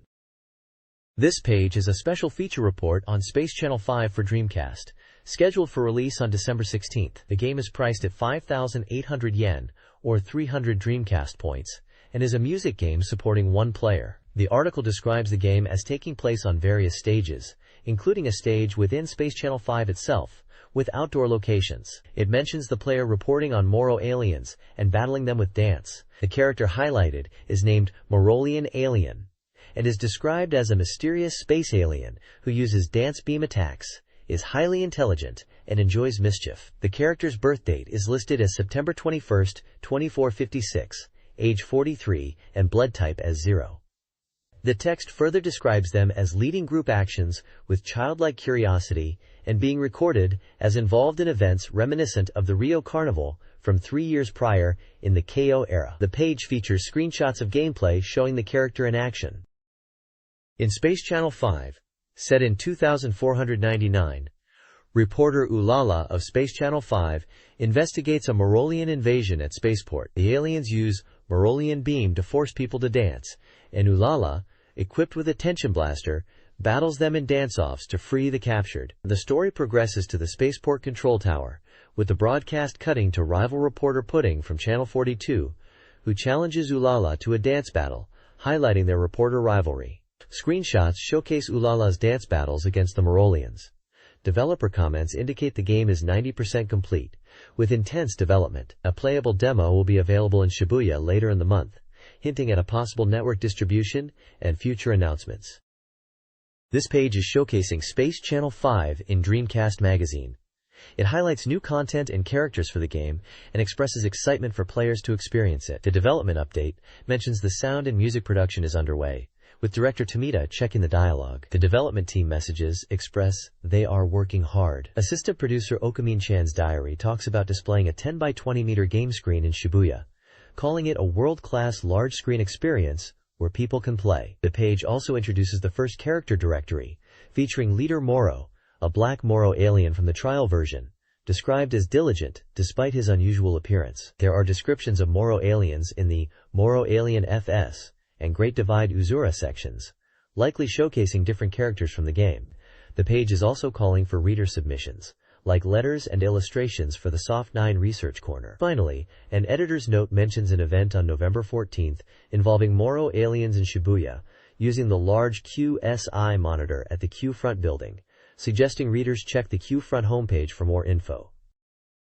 This page is a preview of the Dreamcast RPG Eternal Arcadia, known internationally as Skies of Arcadia. It's focusing on the Sky Pirates' hideout and the daily life of Vayis, one of the main characters. The article explores what secrets are hidden in the Sky Pirates base. We see screenshots showcasing the game's environments and characters, including detailed models and large-scale scenes. The feature highlights the technology behind the game's ships, emphasizing the lineage from the Panzer Dragoon series and the Millennium Empire setting. There's an interview with director Kiyomiya Noriyuki and producer Kodama Rieko. They discuss the game's development, with Kiyomiya overseeing overall direction, planning, and design, while Kodama manages the production and brings ideas to life. They mention the challenges of working with polygon counts, but also the detail they are putting into character models, using different levels of detail depending on the scene's scale to optimize performance. Kodama also mentions that she and the team are constantly pushing the boundaries of what is possible, creating a challenging but exciting development environment. The game data box confirms it's a Sega Dreamcast RPG for one player, with a tentative release date and price at the time of publication. The genre is listed as RPG, and it includes a link to the Sega website. Eternal Arcadia, Skies of Arcadia, explores the mysteries of Sky Islands, focusing on Vice and Ica from a seemingly peaceful island. The island comprises a village, a small upper island, and a vast underground area. Developers emphasized strategic game systems and their vision for the game. They aim to quickly introduce players to ship battles, drawing inspiration from World War I and II. The team seeks to create a First World War atmosphere with ship designs. Scale. They intend to convey the game's scale through ship battles and character-driven rescues, with the art aiming for a classic aesthetic. The team has confidence in ship mechanics, with Mr. Odama's expertise in mechanical aspects. Mr. Kiyomiya, as director, effectively communicates a unified global vision for Arcadia through storyboards and consistent visual elements. This page is focused on the village in the game, likely Skies of Arcadia, depicting the homeland of the Sky Pirates and the Dine family. It highlights the heartwarming family element and Vice's mother awaiting his return. An interesting housebreak system is showcased, where entering buildings smoothly removes walls and ceilings for interior exploration. The page also mentions the small boat moored at the pier, hinting at travel within the game world. Interviews with developers Miyasan and Kiyomiya reveal design philosophies, emphasizing creating a unique and non-generic sky world, focusing on wind effects, especially on clothing and boats, and the challenges of realistically portraying wind in the game environment. This page is focused on the Dreamcast RPG Eternal Arcadia, known internationally as Skies of Arcadia. It highlights the small island location and the Dane family's hidden dock, which is described as a secret area for the Dane family's flagship, the Albatross. The page features screenshots showcasing the island's design, including high ladders and a lookout point, and the underground dock where the Albatross is moored. There are also screenshots of interior locations and character interactions. The page includes interview snippets with developers discussing aspects of the game's design. They mention details like how characters and their hair are animated to feel alive, the importance of making the game enjoyable, and avoiding frustrating situations like making items uncollectible or progress blocked. They also touch upon the game system being near completion, focusing on balancing exploration and ensuring the overall game experience is well-rounded, including battles and story progression. The developers express a desire to create a fun and immersive RPG experience for players. This page is a special Dreamcast feature titled Dreamcast World Neverland 2 Plus Report. It is a preview of World Neverland 2 Plus Pult Republic Story, a simulation game developed by Riverhill Soft. The page features an interview with Takahiro Miyazaki, the producer and director, who discusses the concept of user communication through games. He highlights the World Neverland Plus bulletin board system and the evolution to World Neverland 2 Plus, which allows for deeper communication and interaction between players. Miyazaki explains that character data can be exchanged via passwords, enabling players to move characters between games, even across different platforms like PS/DC and PC versions of World Neverland. He mentions the official website will play a central role in this communication aspect. Screenshots showcase gameplay elements, including character interactions, work activities, and battles. The game world, Pult Republic, is described as a diverse nation with various races and events, building upon the previous Orudo Kingdom game. Features highlighted include enriched human relationships, more diverse job roles, and increased rewards in matches and tournaments. It appears to offer a deeper and more comprehensive simulation experience than its predecessor. This page centers around the World Neverland series, specifically focusing on the Dreamcast release of World Neverland 2 Plus, Pult Republic Stories. It details how the Dreamcast version acts as a central hub, allowing data transfer from the PlayStation and PC versions of World Neverland, Orudo Kingdom Stories, and Pult Republic Stories. You can use memory cards for PlayStation saves, passwords for PC and older PlayStation versions, and even the VM unit to transfer save data and utilize a imutsuri, emu fishing feature. The page features an interview discussing the enhancements in Pult Republic Stories compared to Orudo Kingdom Stories, highlighting the new council system where you can become the council president, adding a new layer of gameplay. They are also emphasizing the online community aspect, with plans to expand the World Neverland website and integrate features like card mail for Dreamcast users. There's a mention of a color paper present giveaway for readers. Finally, it briefly introduces World Neverland, Waruneba Island, a new entry in the Waruneba series for PlayStation, focusing on raising animals and crossbreeding, with the ability to transfer character data from Pult Republic Stories. This page is a preview for the game D2, highlighting its different package designs. 4 package designs are being revealed: Hope, Bliss, Eclipse, and Normal. The text mentions that there are 4 designs in total, and the Hope, Bliss, and Eclipse versions are limited first editions. The Eclipse version is described as having a matte or glossy finish, while the Hope version has a metallic feel. The text suggests that all the packages are of high quality and may make it difficult to choose which one to buy. The page also features a close-up of the main female character and an image of a gun, along with planetary images likely representing the game's themes. The page is part of a Dreamcast special report indicating a 98% completion rate for the game. The next page focuses on the game Bliss, an action RPG for the Dreamcast. It highlights the game's character relationships with a diagram showcasing connections between characters who are passengers of PRA-AIR-28. Key characters featured are Kimberly, Jenny, John, Bob, Laura, Catherine, David, Norex, Cliff, and Larry, and their relationships are hinted at with labels such as hostage, help, danger, grandfather and grandson, fight, betray, and accomplice. The page also provides game data, including a release date of December 23rd, a price of 6,800 yen, and that the game comes on 4 discs and uses 9 blocks of save data. It mentions that there are 4 package variations available, including standard and initial editions. Notes at the bottom mention monsterization status, indicating some characters' monster forms are confirmed, while others are not at this point in the game's reveal. This page is focused on the Dreamcast game D2. It details the opening movie and the strange omens within it, Setting up the story. The article describes the initial situation as a hijacking by terrorists Larry and Cliff. However, it emphasizes that due to the plane crash, all passengers become victims regardless of their initial role. The main character, Laura Barton, is introduced as facing adversity and fighting against enemies. She survives the crash, but loses 8 days of memory, hinting at a significant secret. Other characters mentioned are Larry, Cliff, and Norex, who are involved in some kind of conspiracy related to shadows. David Planner is also featured as a character who can foresee danger and helps Laura escape an explosion. The article hints at monsters appearing after the plane crash, suggesting a shift from a hijacking scenario into a survival horror situation. Dreamcast Magazine's D's Dinner 2 explores character relationships in a game, likely Resident Evil code, Veronica. The article details key interactions. Kimberly protects Laura, and Jenny is implied to have been with Laura during a memory lapse. Larry transforms into a monster, endangering Kimberly, who is then rescued by Parker but reacts with anger, leaving him confused. Laura wakes in a stone hut inhabited by Bob, an old man awaiting Jenny. Jenny's teddy bear is a gift from Bob, and a photo bears a voice message. Finally, Kimberly is revealed to be a poet, author of Counting the Roses. Screenshots illustrate these relationships and scenes, emphasizing the game's narrative and mystery.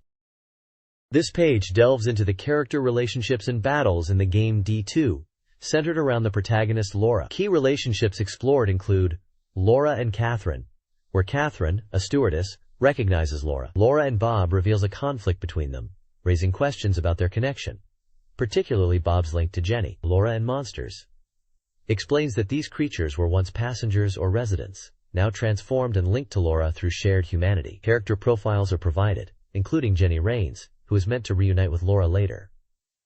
Bob Rains, Jenny's grandfather, transformed into a monster. Catherine Howe, a stewardess, survived the crash but is now monstrous.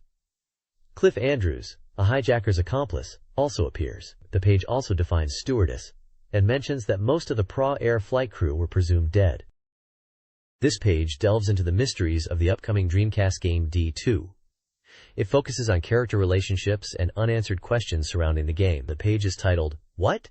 Who? Where? Unknown Relationships Explored, and questions the connections between characters like Kimberly and John, wondering if John is forcefully approaching Kimberly again, similar to events in Larry, the previous game in the series. There's a segment focusing on John and medicine, which shows a hand holding capsules, and questions the purpose and effectiveness of these drugs, suggesting they might be for someone else. The character Norex is introduced as a mysterious figure who continuously called out Shadow during flight and is now considered dead, described as being like a magic user. Larry Dabiel is mentioned as the leader of the hijackers, who, after the incident, became a monster chasing Kimberly, with his fate unknown. The page also touches upon Eclipse and D2, mentioning promotional videos shown at the Tokyo Game Show, and a Eclipse version of the package, questioning what these elements signify.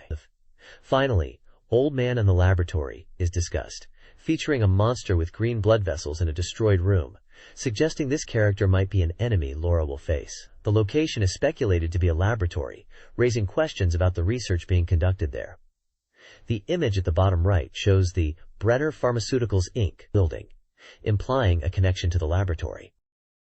This page is a preview for the upcoming Dreamcast game Evolution 2, Far Off Promise, known in Japan as Shinki Sekai Evolution 2, Tui Yakusoku. It highlights the team UP between the characters Yurka and Whitehead. The preview delves into the game's story, focusing on the quest for ancient civilization's legacy and treasures. It introduces characters like Mag and Lena, who are also involved in this treasure hunt.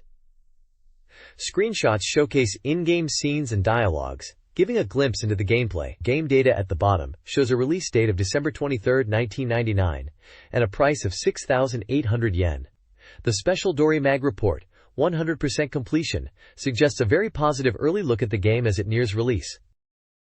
This page details Evolution 2, Far Off Promise to the Future World, the sequel to Evolution to Far Off World. The story follows Mag as he takes on a new quest in the Debs Forest ruins, after successfully returning with treasure from the Blaze ruins. The adventure begins in Societe, where Mag receives a new job to investigate the Debs Forest ruins, known as a dangerous labyrinth inhabited by rampaging monsters. The page outlines key scenes in the game, Scene 1 shows Mag receiving his mission in Societe. Scene 2 depicts Mag navigating the dangerous traps within the Debs Forest ruins. Scene 3 shows Mag battling a boss guardian to obtain a treasure, which triggers a mysterious vision, similar to one experienced in the Blaze ruins. Scene 4 features ancient text and bird wall paintings within the ruins, hinting at mysteries from a past civilization. Scene 5 shows Mag presenting the treasure to Whitehead, who recognizes it as a key, and discusses the locations of other keys needed to unlock an ancient seal. The page also introduces Yurka, who is revealed to be a previous acquaintance of Linnea, and seems to be manipulating events, possibly to utilize Linnea's power to break a seal related to ancient mysteries. This page details character skills for the Dreamcast game Magical Drop F.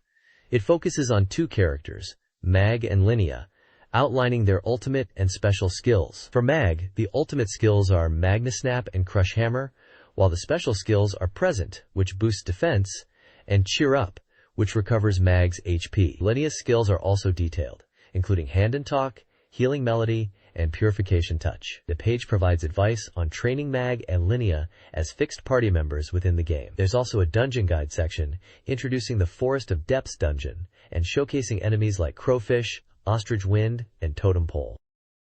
This page details the characters and features of the Dreamcast game Evolution 2, Far Off Promise. Players can utilize three distinct characters, Chain, Gree, and Pepper. Chain is a powerful, single-target attacker with chain weapon skills.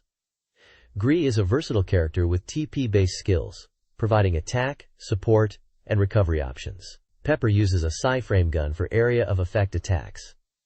Each character also possesses unique movement skills in dungeons. Chain has high-speed movement. Pepper can perform aerial dodges. And a fourth character, Mag, can break objects. The game includes a randomly generated Tower of Despair dungeon for item acquisition and training, separate from the main story. Finally, the page previews enemy types like the Popo Tribe, Blowdarts, Big Ben, Poison, and Claymore, Spider. This page is an advertisement for a book titled Something Yoshimatsu Theater, which is described as a love letter to Sega and an underground game history focusing on the console wars after the emergence of the next-generation machines. The book, priced at 800 yen plus tax, is 136 pages long and A5 sized. It highlights Sega games as the best in the world and mentions the game industry's battle without honor. A special bonus for the first 300 buyers is a Sega family figure, which is pictured on the page showing various Sega characters. The book is currently on sale.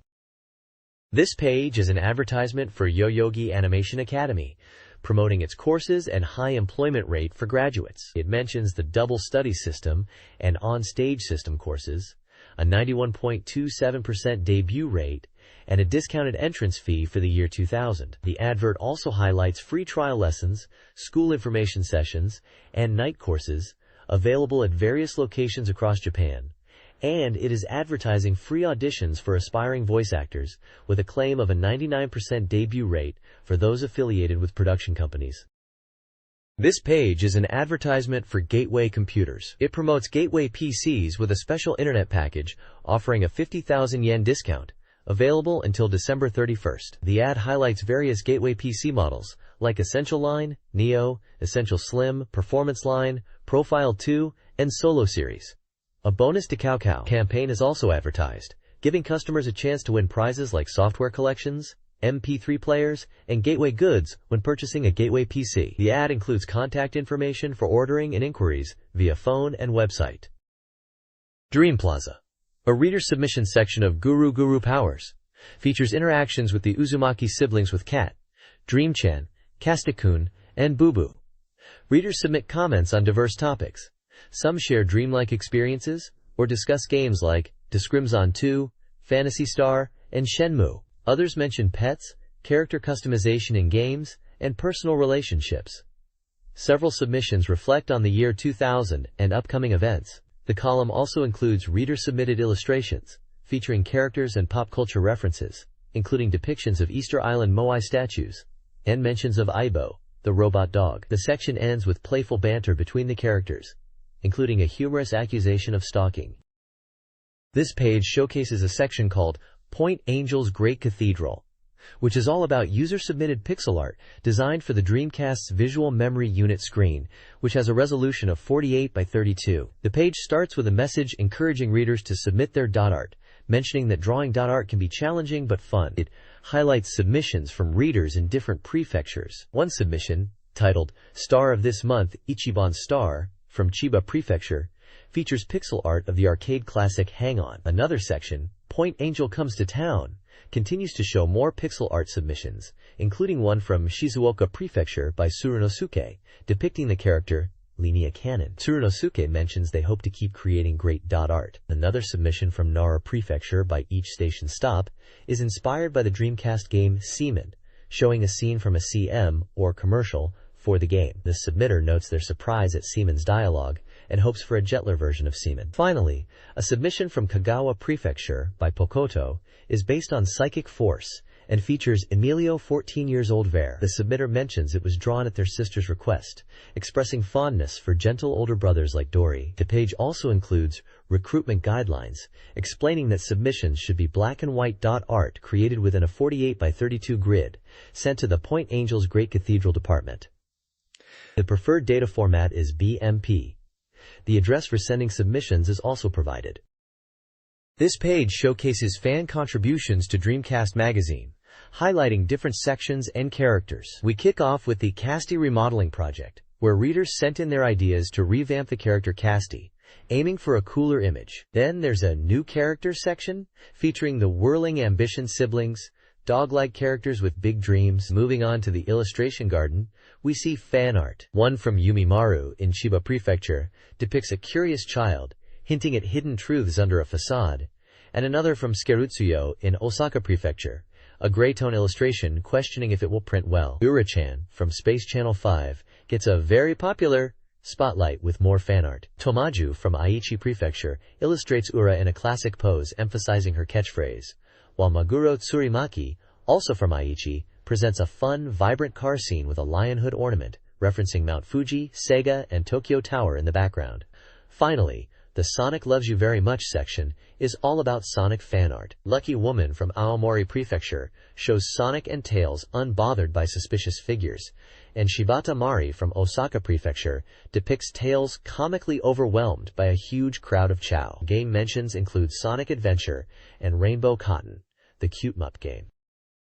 This page is the Guru Guru Powers Open Zone Declaration section, which is a collection of reader submissions. There's a section featuring dog drawings under the title, This Week's Human Erasure, showcasing various humorous dog illustrations sent in by readers. Another section, Curse of VM, features pixel art submissions likely inspired by the Dreamcast's visual memory unit and horror themes, potentially referencing the movie The Ring, and the concept of digital memory itself, even mentioning the manga and drama series Psychometra EG. Reader submissions also include fan art, like a drawing of R. Mika from Street Fighter, described with breast shaking. There's a drawing of a samurai-like figure labeled White Oni, accompanied by text joking about immediate arrest. A drawing of a girl described as a red-haired witch is also featured. Further submissions include an image themed around abandoning a beloved father, a dog drawing with the caption, Huh? Nagasu?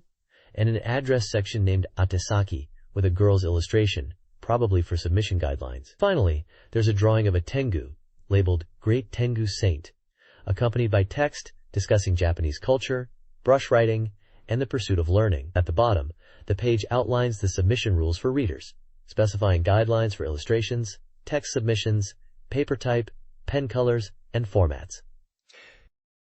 This page is an advertisement for the official strategy guide for the Dreamcast game, Espionagents, Industrial Agents for Active Espionage, a title that was only released in Japan. The guide is promoted as essential for completing missions and boasts full coverage with 3D maps, strategy flowcharts for challenging missions, and details on recommended agents and events for each mission.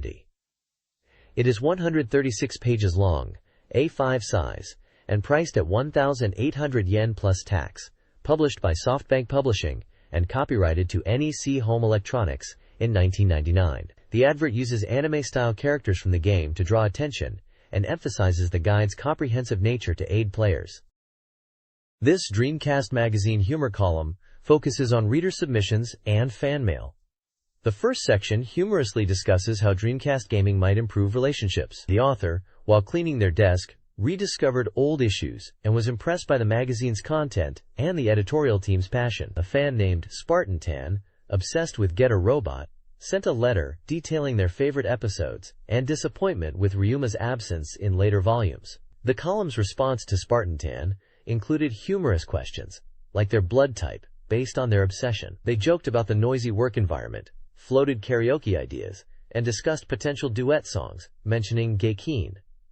They also commented on the odd nature of other emails. The column concludes with a promise to continue the discussion in the next issue, due to space limitations. An accompanying illustration shows a person playing a Dreamcast game on a karaoke machine.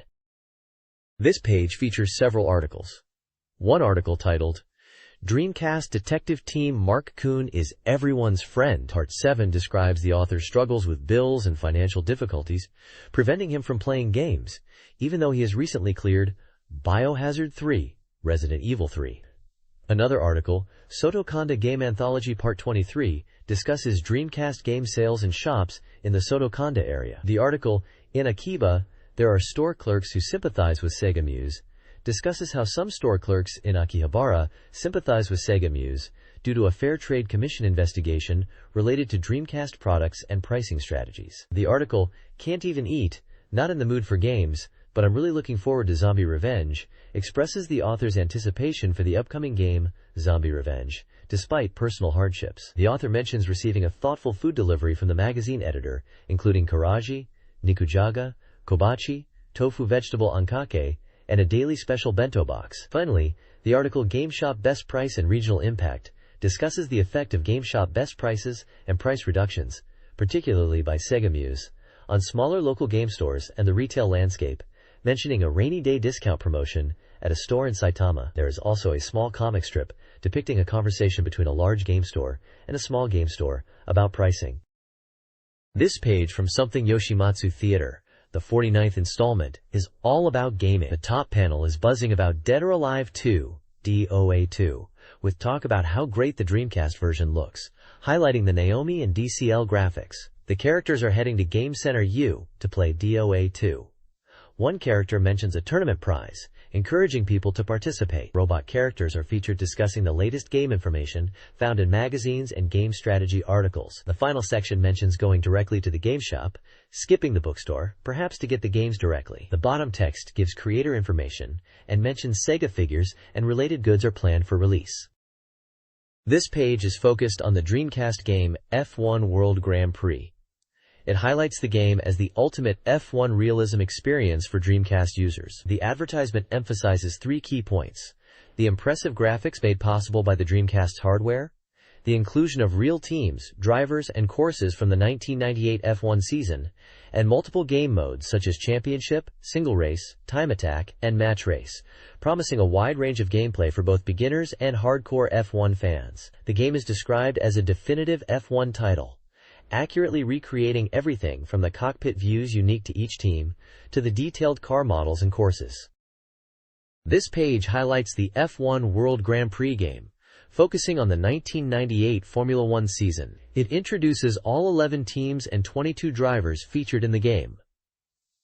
The page details teams like Williams Mechachrome, Prost Peugeot, and Sauber Petronas, along with profiles of drivers such as H. Frentzen from Williams, Olivier Panis and Jarno Trulli, Jean Alesi, and Johnny Herbert. The team performance in the 98 season is briefly touched upon, showing Prost in 9th position with 1 point and Sauber in 6th with 10 points. The page emphasizes the realism of the F1 experience on the Dreamcast. This page details Formula One Grand Prix games on the Dreamcast, likely referencing the F1 World Grand Prix series. It highlights various teams and drivers from the 1998 season, including Ferrari, Schumacher, Irvine, Benetton, Fisichella, Wirtz, McLaren, Mercedes, Coulthard, Hakkinen, Jordan, Hill, R. Schumacher, Arrows, Denise, Salo, Stewart, Ford, Barrichello, Verstappen, Tyrrell, Rosset, Takagi, and Minardi, Nakano, Tuero. Each team entry includes driver statistics, nationality, birth date, debut, starts, poles, wins, and a brief season summary. The page emphasizes the opportunity to experience the thrill of F1 by playing with these real-world teams and drivers on the Dreamcast.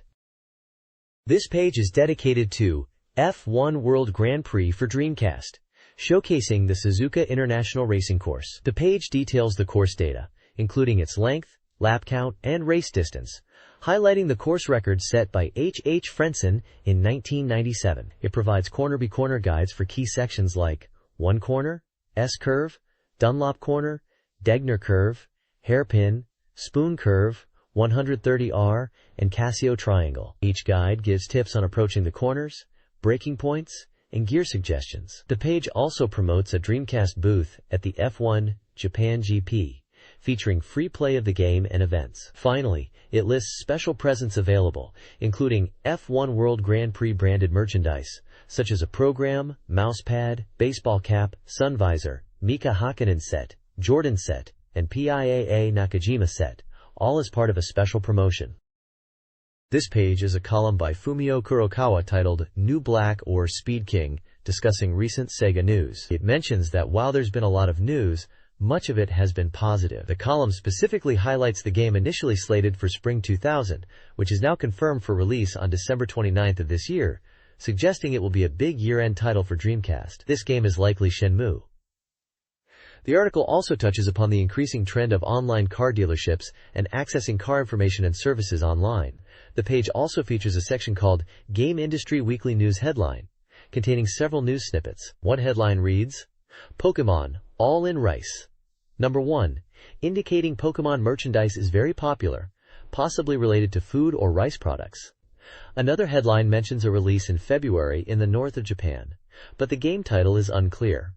There is a vague headline, There is a place? Other headline announces the Dragon Quest delay, indicating a delay for a Dragon Quest game. Finally, there's an incomplete headline about this 1 week's pace is pickup. A screenshot features a serious-looking character from Shenmue, aligning with the discussion about its release date.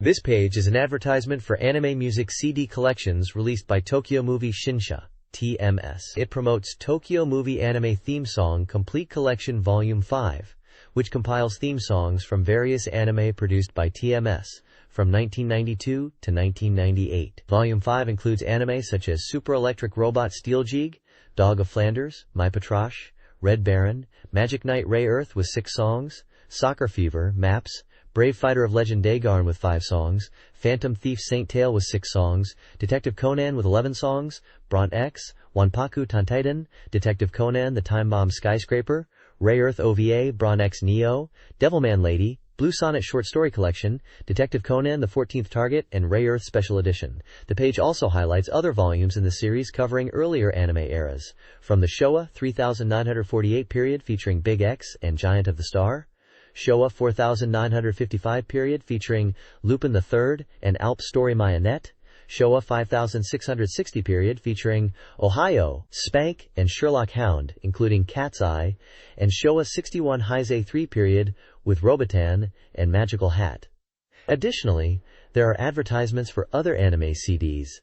Nanako Kajitani Dissection Diagnosis CD Special, featuring songs from Singing Nurse Nanako, Duel, featuring Mitsuki, related to Duel, Parallel Trouble Adventure, and theatrical version Martian Successor Nadesico, 1000% Collection 99 for Martian Successor Nadesico, the Motion Picture Prince of Darkness. The topics section mentions the availability of various anime goods on CD-ROM for Windows 95/98. The next page showcases various anime and TV programs being released on DVD and video. Featured are sections for anime releases like Nanako Kaitai Shinsho, Psycho Patient, Crest of the Stars Volume 6, To Heart Chapter 6, Kamigakari Yakata Kenden Volume 4, Gokudokun Menyuki ACT.5, Cardcaptor Sakura Volume 3, Banner of the Stars Volume 8, Arc the Lad Volume 8, Power Stone Volume 3, Chisana Kyojin Microman, Wrath of Odin New Techniques, and Battle Athletes Victory Track 2426 less than Final Chapter greater than. Each section provides release dates, video formats, pricing, and brief descriptions of the anime content. Of particular note for Dreamcast fans is Power Stone Volume 3. This section details the DVD and video release of episodes 7 through 10 of the Power Stone anime series, based on the Dreamcast fighting game, Power Stone.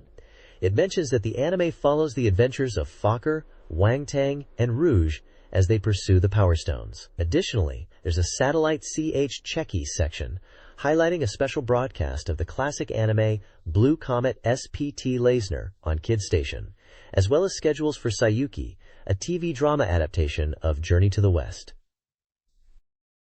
This magazine reviews 3 films.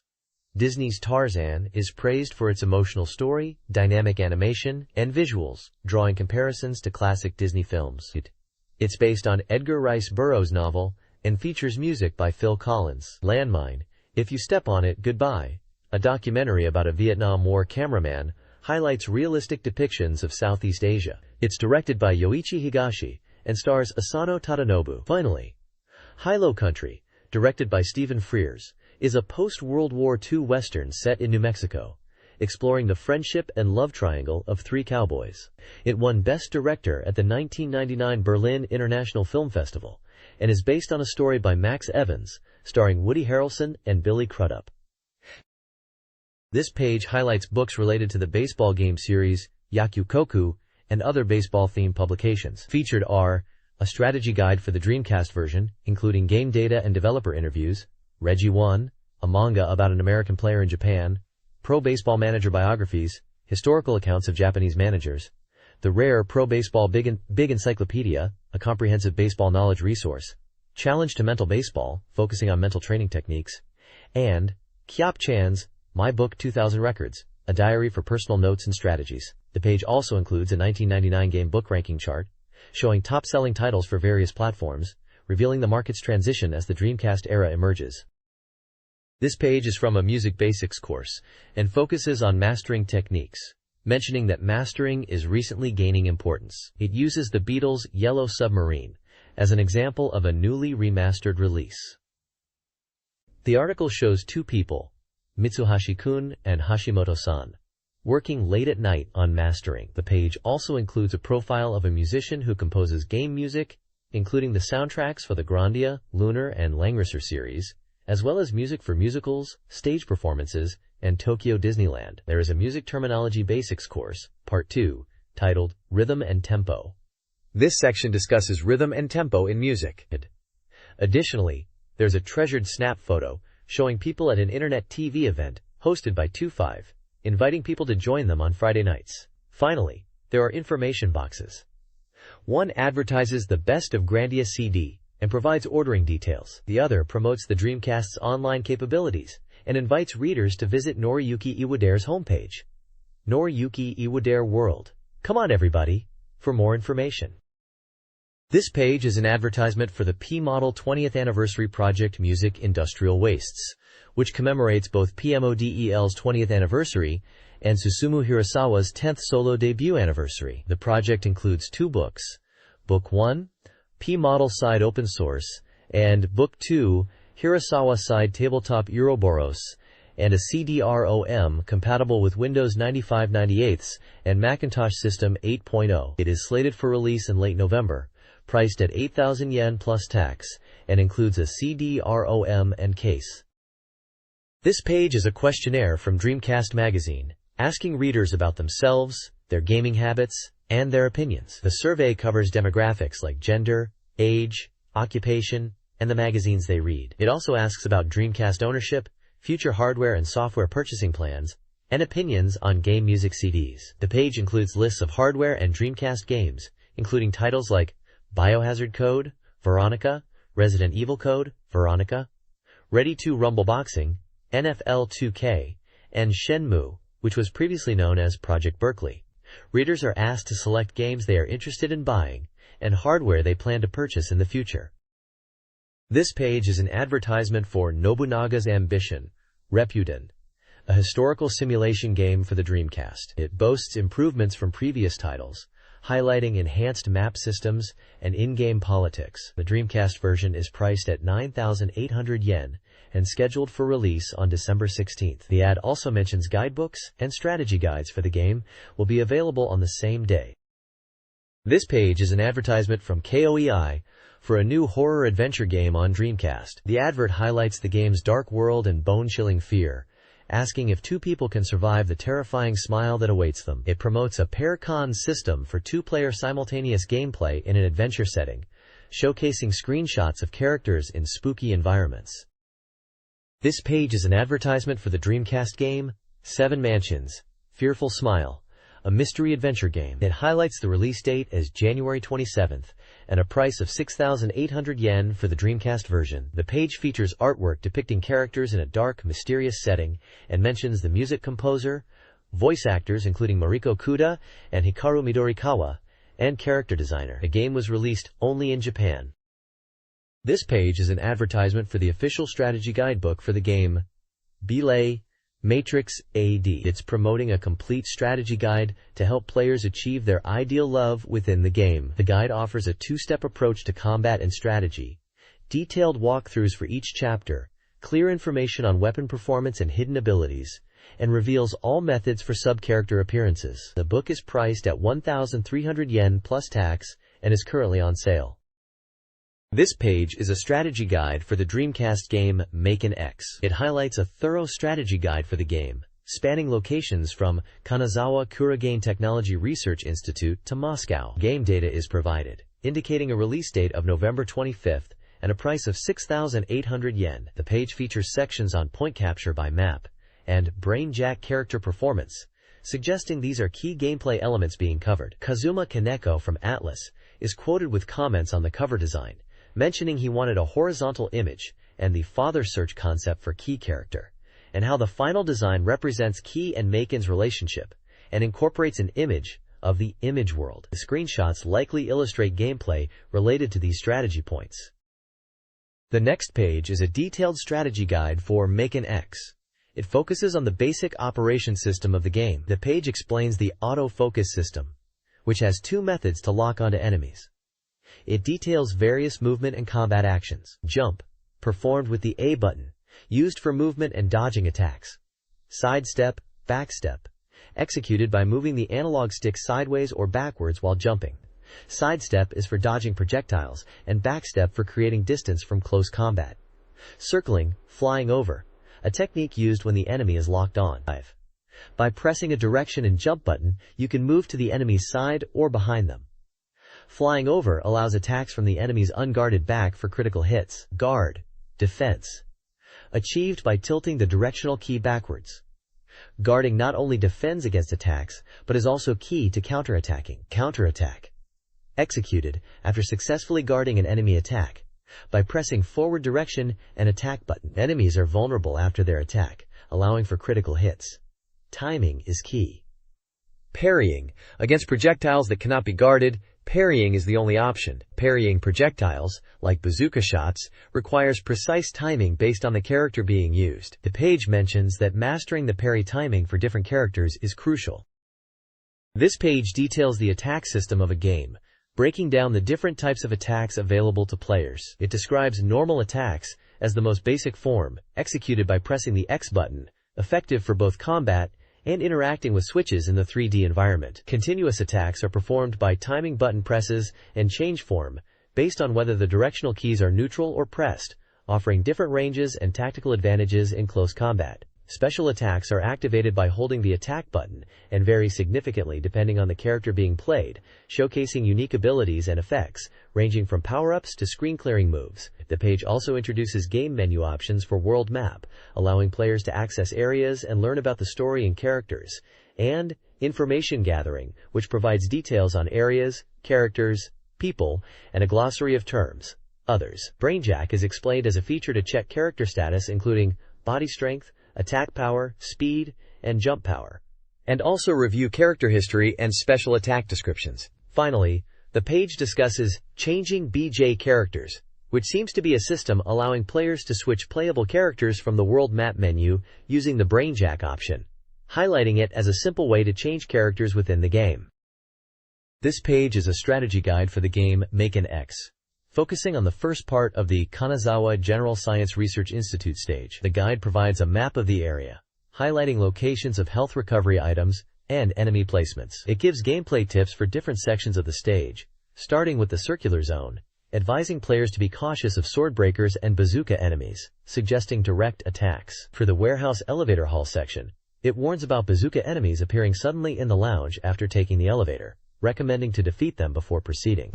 Finally, for the lounge exit area, it mentions that all enemies in the elevator hall must be defeated before the elevator to the next area opens. The guide also introduces 3 enemy types. Tri-Union Swordbreaker, described as weak enemies but with varied attacks. Tri-Union Bazooka, which uses long-range attacks and close-range combos.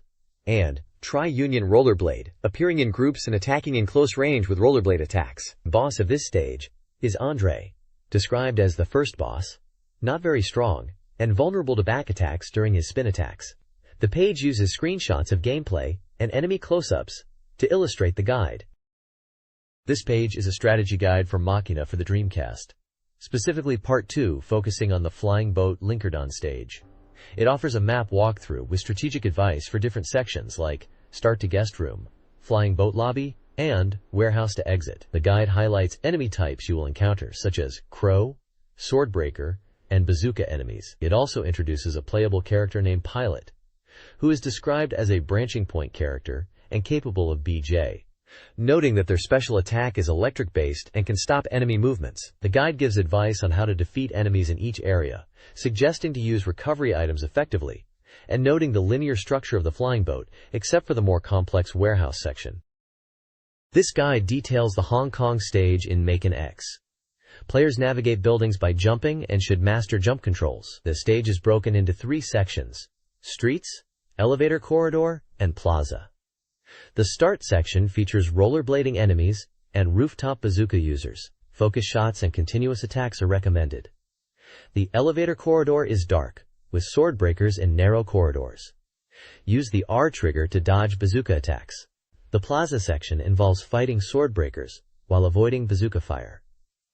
After clearing enemies, a wall switch opens a door with items and imagu. The guide also introduces Feishan, a playable character with fast speed and short reach, whose presence significantly alters gameplay paths.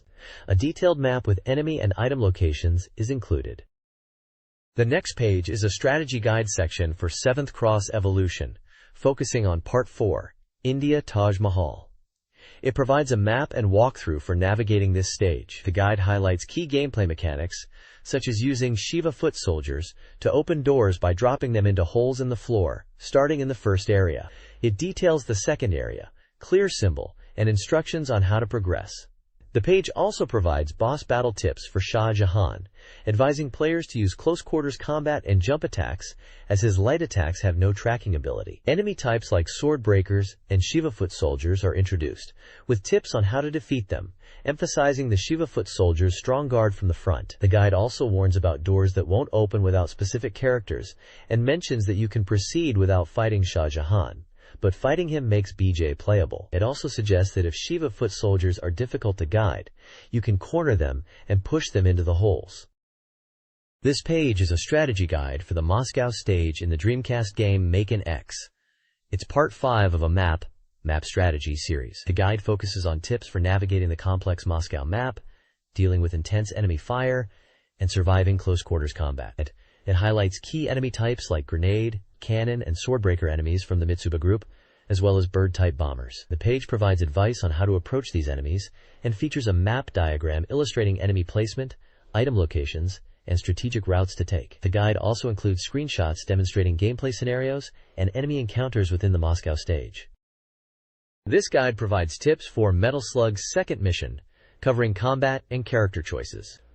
Players navigate various areas, including box-filled zones requiring jump attacks, and open areas with traps and cannons. Strategies include prioritizing enemies like grenade and sword breakers, utilizing grenades effectively in close combat, and managing distance for ranged attacks. The game features one-way doors to revisit areas for missed items. Character performance is also analyzed. Pilot excels in melee, Handley has high jump but low defense, Feijian is balanced, and Shasha offers high health and defense with lower attack power. The guide encourages character experimentation based on player skill and level needs. This page is a preview for the Dreamcast game Evolution, the World of Sacred Device. It introduces key characters in a manga comic strip format and character profiles on the left side. The character profiles detail Grain Nade, the 58-year-old butler of the Launcher family, skilled in cooking and housework, and popular with gamers. Mag Launcher, the 16-year-old optimistic son of a famous adventurer family who aims to be a great adventurer himself. Linear Cannon, the quiet and gentle 17-year-old childhood friend of Mag, also raised in the Launcher household and talented in housework. And Chain Gun, the 15-year-old proud and strong-willed daughter of an adventurer family who is Mag's rival but cares for him. The comic strip depicts a humorous interaction where Grain announces the arrival of this time of year, which Mag seems to associate with a 3-year period. Grain excitedly points out it's a girl, revealing Linear in bed to a confused Mag. Mag, assuming Linear is there to rescue him from loneliness, is quickly corrected by Linear, who calls him Idiot Rizu. Mag expresses concern about girls bullying him like Chain Gun, but Grain advises him to show affection first. Linear clarifies Mag is misunderstanding, and, while not his friend, she jokingly threatens to see off a useless piece of trash like him. Mag then laments wanting male friends but dismisses the idea due to Chain Gun's presence, prompting an evil laugh from Linear. This page details new game information and strategy guides in Dorimaga. On the right side, it features Hello Kitty's Fruit Park, a puzzle game for Dreamcast. Released in November, it's noted as a puzzle game for 1 to 4 players. The review highlights its simple rules, where players bury fruit to win, and it is described as enjoyable for both adults and children, with a story mode also mentioned. Below that, the page highlights strategy guides for various games, including J-League Pro Soccer Club Wotsuk, JoJo's Bizarre Adventure, Revive, Sosei, Descrimson 2, and Choo Choo Rocket. At the bottom, there is a preview for Hanagumi Taisen Columns 2, a dramatic puzzle game for Dreamcast, designed for 2 players and communication battles, with a 90% completion rate at this stage. It mentions the game is scheduled for release on January 6, 2000, priced at 5,800 yen with 300 points. The article focuses on the story mode and introduces the stories of 3 characters that were not previously showcased: Maria, Kana, and Sudomeyer, highlighting their individual storylines and plot points within the game. Biohazard Code, Veronica. Resident Evil Code, Veronica. For the Dreamcast, 70% complete, is slated for a February 3, 2000 Japanese release. The preview highlights the high-quality opening movie and new weapons like dual pistols. The game's scenario involves Claire's escape, emphasizing suspense. The preview details key configurations, allowing button customization while maintaining familiar controls. The options screen offers settings for audio, key configuration, screen setup, monitor tuning, and vibration, with vibration and key config affecting gameplay. A 180-degree turn is possible. Set 3 months after the Raccoon City incident, the game features an island prison setting. The preview hints at the use of green tones for night vision in screenshots. Biohazard Code. Veronica introduces a 2-gun style combat system, exemplified by Claire Redfield's use of dual Ingram submachine guns. This allows for powerful attacks against multiple enemies. The controls are typical Resident Evil style. The text suggests other weapons might utilize this style and speculates on Chris Redfield's potential use. The page also features the Glock 17, Beretta M93R, Calico M100P, combat knife, and bowgun. The bowgun is described as effective and potentially usable for simultaneous shots. Other sections discuss a 3-color file categorization system and the Visual Memory Unit (VMU), displaying Claire's heart rate waveform, fine, caution, danger, representing her health, possibly including character faces. This page details the communication features unique to the Dreamcast for Street Fighter II IW, which is known internationally as Street Fighter II-I, Double Impact. It highlights the W communication function and its contents, breaking it down into 3 main areas. Firstly, it introduces the official BBS, an online bulletin board system where Dreamcast users can communicate with each other. This allows players across the country to connect and discuss the game.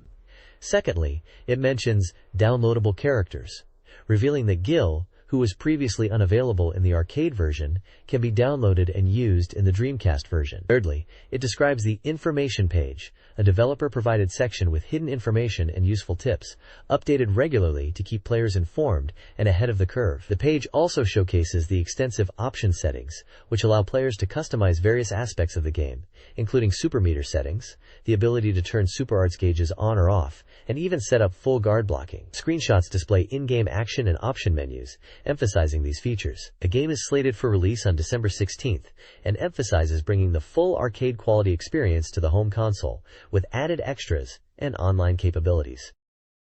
This page previews Street Fighter II 1, Double Impact for the Dreamcast, and highlights the inclusion of Gil and Gookie, Akuma, as playable characters. It mentions that Gil, the boss character from the arcade version of Street Fighter II, Third Strike, and Gookie, a hidden character, can be used in the Dreamcast release. The page showcases screenshots of gameplay featuring Gil and Gookie and their special moves like Resurrection, Meteor Strike, Pyrokinesis, and Cryokinesis, emphasizing their powerful abilities. It describes Gil as the eternal boss character, finally playable by players, and Gookie as a character with killing intent, who can use moves like the Wrath of the Raging Demon Super Art. This page is a preview for the Dreamcast game Sentimental Graffiti 2, an adventure game. The article mentions that the game is about encountering 12 girls in April, in a town where the protagonist is searching for a model for a school photo exhibition. It highlights that Sentimental Graffiti 2 is a sequel and features enhanced game systems and event visuals compared to the previous title. The page details the game's graphics, noting that while it does not support VGA, this is a deliberate choice to optimize visuals for standard TV monitors, considering color temperature and dot depiction, aiming for the best possible visual experience. The game is 70% complete at this point, and the release date and price are still to be determined. The article also mentions that ending recording is currently underway, and each heroine will sing a song at the ending, totaling 12 songs. This page is an introduction to the game Sentimental Graffiti 2, a title that was never released outside of Japan. It details the game's premise, where the protagonist is an amateur cameraman aiming to be a photographer. The story begins when his senior in the photography club orders him to shoot portraits of beautiful women for the upcoming school festival. The game's hook is the approach to photography and the relationships with heroines that develop from there. The page outlines the game's progression in months, starting in April where the theme for the school festival is decided and the search for models begins. It mentions meeting heroines and the model request aspect of the game. It also highlights that even after successfully photographing a model, the story continues beyond just taking pictures, delving into deeper relationships. The timeline then progresses to June with the university festival, and concludes in July with the epilogue, indicating the game's structure and time frame. The screenshots show various female characters and in-game scenes related to photography and interactions. This page introduces Kisetsu Omaguri, 12 Heroines Now, a Dreamcast adventure game with orthodox gameplay. It spotlights 6 of the 12 heroines. First is Honoka Sawatari, a university student in the veterinary department who loves horses. Next is Natsuki Mori, a seemingly cheerful girl who works as a model but hides a lonely side. Miyuki Hosaka is an art college student and artist who appears cold and difficult to approach. Chi Matsuoka works part-time at a bento shop and seems ordinary. Manami Sugihara is a gentle and smiling girl. And lastly, Taeko Adachi, a seemingly melancholic girl who works part-time as a childminder. The game system section explains the gameplay flow. Each action takes 1 hour of in-game time. A typical day starts at 10 a.m., goes to university, attends lectures until 3 p.m., and then allows for free time or part-time work, before returning home at 11 p.m. The only parameter in the game is money, earned through part-time jobs, and used for dates or presents. Free time allows players to move around the map, and each action also takes 1 hour. This page introduces the characters and gameplay mechanics for Sentimental Graffiti 2. It details the initial encounters with 6 of the game's heroines. Asuka Hoshino, who is met at an idol concert outside a CD shop and is skilled at music games. Yuna Nase, a model-like girl encountered at a convenience store and with a mysterious aura met at a planetarium. Akira Endo, a famous violinist who the protagonist meets upon her return to Japan and first sees struggling to eat a hamburger. Emiru Nagakura, a mature magazine journalist met at the editorial department where she is currently working on an article. Rurika Yamamoto, a theater club member from Nagoya who is met at a group date and is willing to take on model work.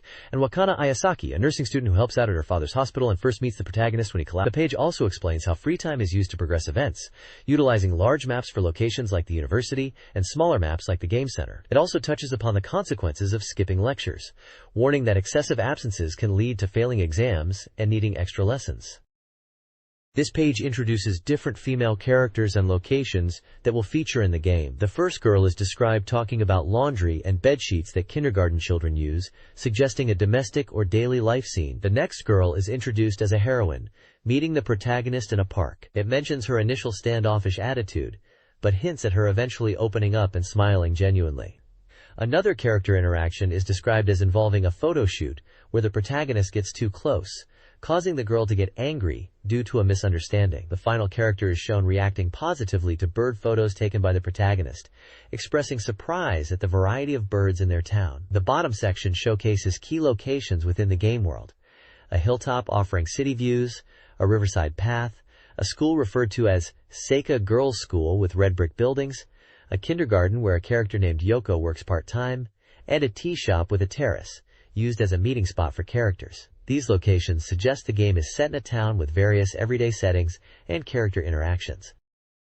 This page is a preview article for Sentimental Graffiti 2, featuring interviews with the voice actresses for the main characters. Mitsu Naka Yukiko, voice of Wakana, discusses Wakana's growth as she experiences dorm life at nursing school, a stark contrast to her previously sheltered life. She highlights Wakana's developing maturity and the importance of a new character named Hiroko in Wakana's story, emphasizing a poignant scene where Wakana cares for the protagonist. Mori Natsuho, voice of Natsuho, reveals that Natsuho is portrayed as more cheerful in this sequel, despite past hardships like quitting track and field and dealing with a past boyfriend's death. She mentions Natsuho's inner turmoil and asks players to understand her complex feelings and support her. Matsuoka Chi, voice of Chi, explains Chi's somewhat depressed state, although she remains helpful in her usual way, even playing guitar for backband work and TV appearances. Chi is not singing in this game, but the theme of Love Song is key. The interview touches on emotional scenes,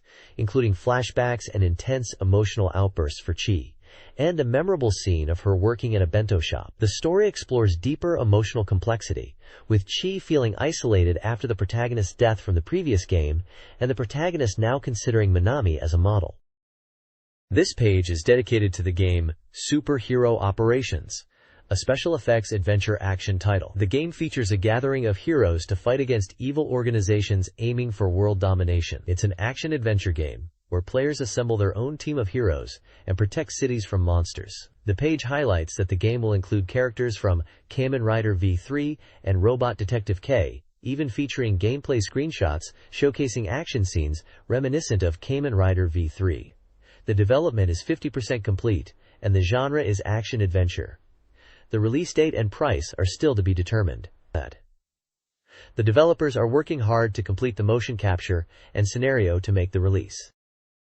This page is all about the game Superhero Sakusen, a short mission-based adventure game where heroes' powers and skills collide. The game boasts an opening movie showcasing this hero crossover. Each play session, designed to be about 30 minutes long, feels like watching a TV episode, and with over 100 episodes included, there's plenty to play. Battles against monsters are described as tempo-focused action. The screenshots show Chiba-style characters who are clearly inspired by classic Japanese hero series, such as Kamen Rider, Kikaider, and Goranger, fighting in various locations like a classroom and outdoor environments. The text mentions that even those who don't usually play games, like dads, can easily enjoy this title. It also highlights that the game features over 100 episodes, suggesting a large number of enemy characters will appear, and asks if you know them all. The article emphasizes the large volume of content and hidden scenarios promising long playtime. It also talks about the appeal of seeing famous heroes from different shows interact and fight together, like a dream crossover, with characters such as the first Kamen Rider, Kikaider, and Goranger making appearances. The next page is a preview for a game where you assemble a party of heroes to tackle missions. The missions are based on stories from different hero works, playable in any order, with unexpected scenarios, and a larger truth revealed upon completion of all missions. The key feature is that you can control characters from 51 different works, forming teams of up to 5 heroes, where you control one, and the others are AI-controlled. Heroes are strong from the start, eliminating the need for level grinding. Victory depends on achieving mission objectives by defeating enemies and resolving events, some of which require specific heroes in your party. One highlighted mission, Episode 10 Destron's monster Kame Bazooka appears, is based on Kamen Rider V3 and involves stopping the Destron organization and their monster Kame Bazooka, who plans to turn water into magma. The page also introduces a hero gallery, showcasing playable characters, including Kamen Rider 1, Kamen Rider 2, Kamen Rider Black RX, Henshin Ninja Arashi, Kikaider, and Kikaider 01, providing brief descriptions for each. Kamen Rider 1 is described as empowered by the grasshopper, Kamen Rider 2 as known for his techniques, Kamen Rider Black RX as evolving to fight the Crisis Empire, Henshin Ninja Arashi as a shape-shifting ninja fighting for justice, Kikaider as an android with a human heart facing the evil Dark Organization, and Kikaider 01 as Kikaider's brother powered by solar energy. This page showcases Tokusatsu Buken Katsugeki, Superhero Retsuden, a game where famous scenes are brought to life with CG movies. It highlights the opening movie showcasing a revival of the Rider Corps, with a focus on the double Rider kick as a special move. There's also a section on Superpower Transformation, Inazuman, describing his two-stage transformation from Sanagiman. Goranger Storm is featured, emphasizing team play and using the Goranger Storm move by combining 5 people. The hidden scenario is teased to have surprising content, perhaps featuring rival characters like Hakaider as protagonists. The page lists the playable heroes in the game, including Kamen Rider V3, Kamen Rider X, Kamen Rider Amazon, Kamen Rider Stronger, Sky Rider, Kamen Rider Super 1, Kamen Rider BLACK, Kamen Rider ZX, and JAKQ Dengakitai, among others. It also mentions Robot Detective K and Sky Gitzel and Granzel, suggesting a wide roster of heroes from different tokusatsu series are included. This page is a game preview for the dramatic simulation RPG Innocent Tears, set in Tokyo, and depicting the conflict between angels and fallen angels. The game focuses on the complex relationships between characters. Yumi Misagi is a 22-year-old university student and close friend to the protagonist Haruaki. She's skilled in archery and protective of Haruaki, even considering him as a potential marriage partner. Kagari Homura is Haruaki's classmate and girlfriend. She is initially portrayed as cheerful but transforms after awakening as an angel, becoming fixated on killing Haruaki. Haruaki Kagura is the 18-year-old protagonist, a high school student with immense power as a fallen angel, unaware of his full potential. He is skilled in Onmyoto and Gureishin Jutsu, and has a strong sense of justice. The game explores the painful battles and decisions the characters face in this dramatic setting. Innocent Tears is a simulation RPG set in a post-apocalyptic Tokyo, overrun by monstrous fallen angels. Hope lies with young angels fighting against the antagonist Claude, who runs a human farm to feed the evil angels.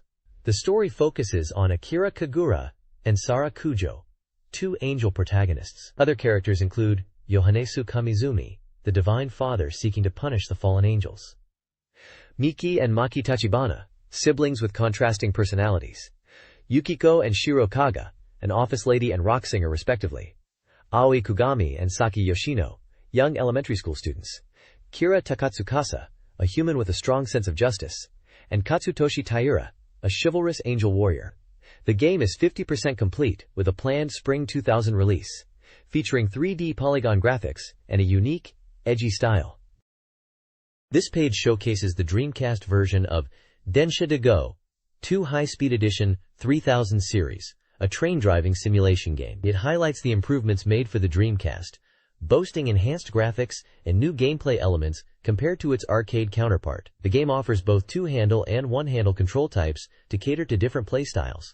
Screenshots display in-game views, menu screens for train selection, and game settings. These settings include control type, difficulty levels, sound options, and meter displays.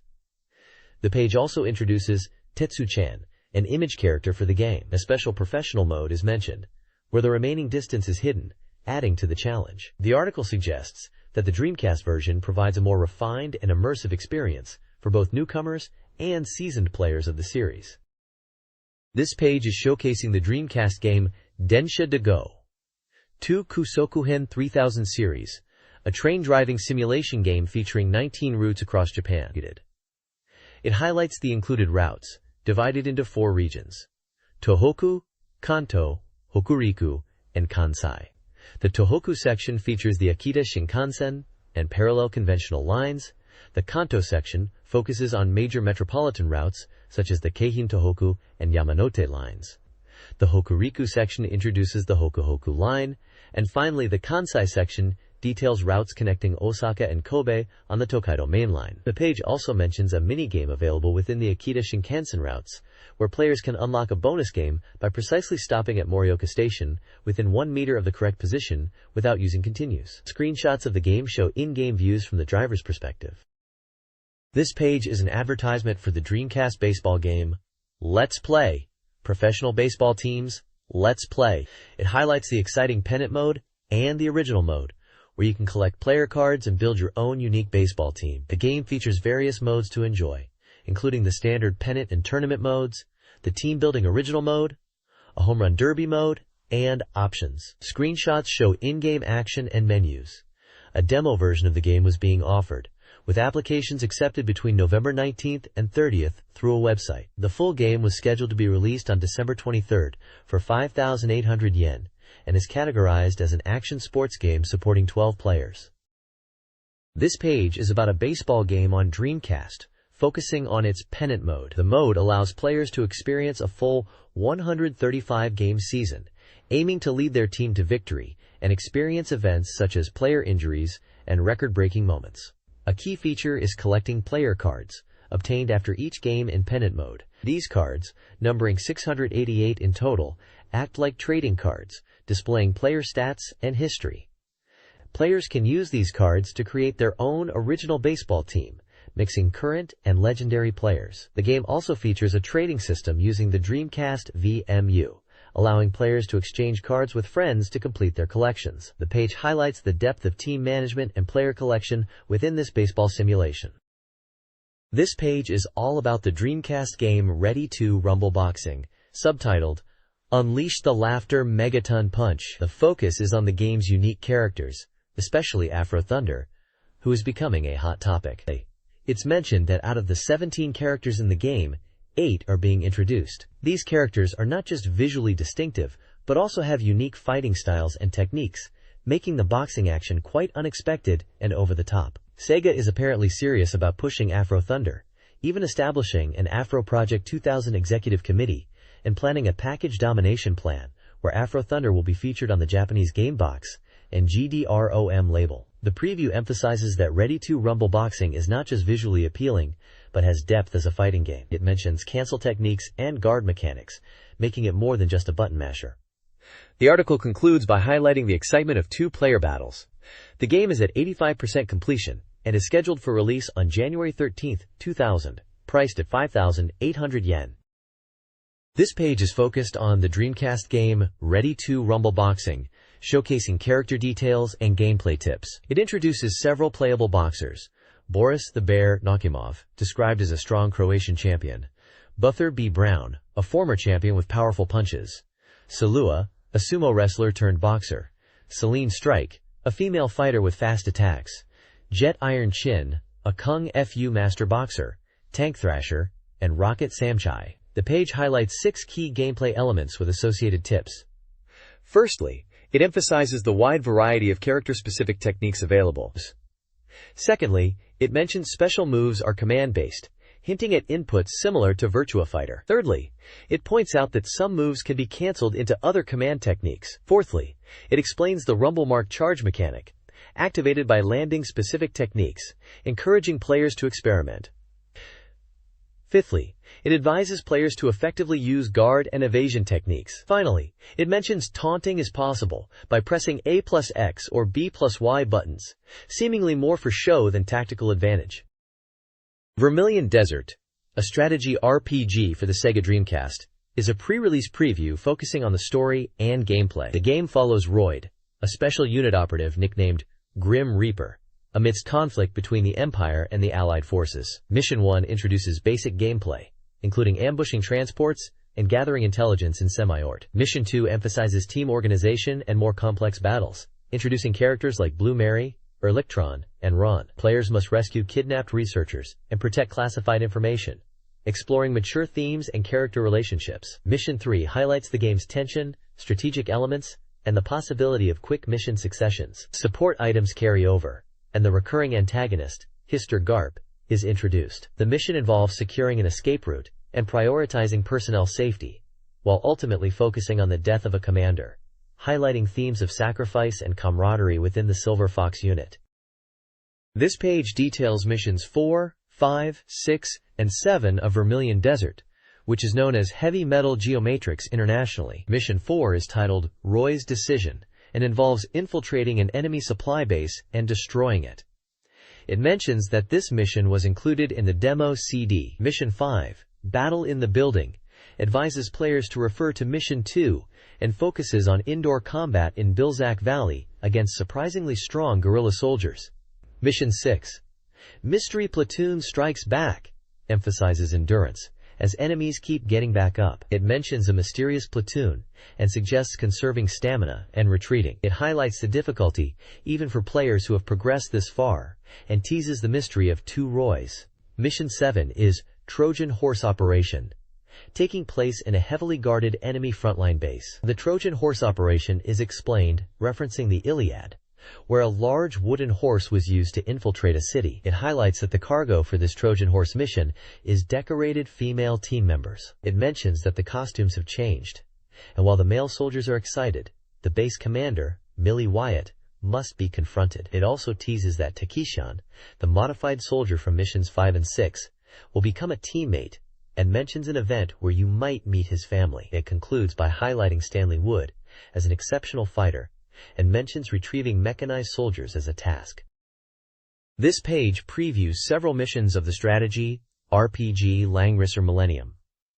Mission 8 emphasizes survival battles and the importance of preparing equipment. Mission 9 introduces the Black Wolf and Silver Fox squads and tasks players with destroying a stronghold and stopping an energy cannon. This mission highlights the contrasting natures of the two squads and their leaders. Mission 10 focuses on Emperor, showing his growing anger and integrating him more deeply into the story. Mission 11 is set in snowy mountains, where players must destroy a secret enemy base. This mission introduces Eric Tron and returning Imperial soldiers, including characters like Reyna and Cleo, hinting at deeper relationships. The page also highlights a character named Takishion going on a rampage, and questions if the Imperial Army is facing a serious personnel shortage, suggesting ongoing plot developments. Characters such as Mary, Commander, and Omar Khan are also mentioned throughout the mission descriptions, contributing to the game's narrative and strategic depth.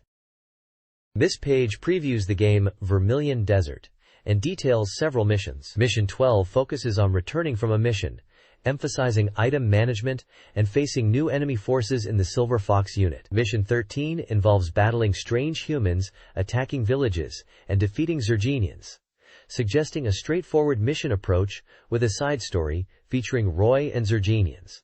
Mission 14 introduces a new type of jacket and tasks players with destroying a heavily defended enemy base called Sandfang, indicating increasing difficulty as the story progresses.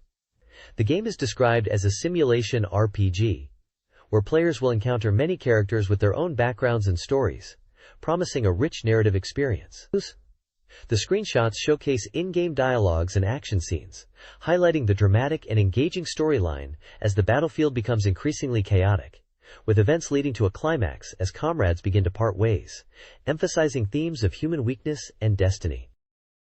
This page is focused on the game Nobunaga's Ambition, Lord of Darkness, highlighting its streamlined unit control and faster gameplay compared to previous titles. It mentions improvements in diplomacy and domestic affairs, making them more intuitive. The article emphasizes that organizing units is simpler, and domestic affairs units are now more integrated into the game's systems. There are screenshots showing in-game interfaces for diplomacy and domestic affairs, and images of the game boxes for both the Sega Saturn and Super Famicom versions of Nobunaga's Ambition, National Edition. The text suggests this game is easier to get into for new players, while still offering depth for veterans of the series.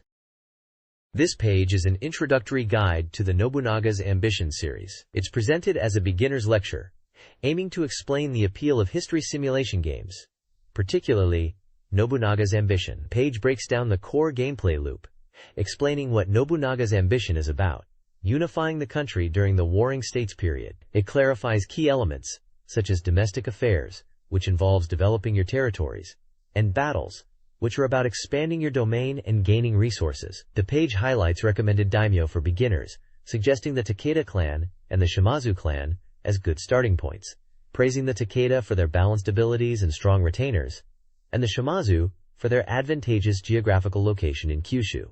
The page also showcases the evolution of the Nobunaga's Ambition series, featuring several game titles.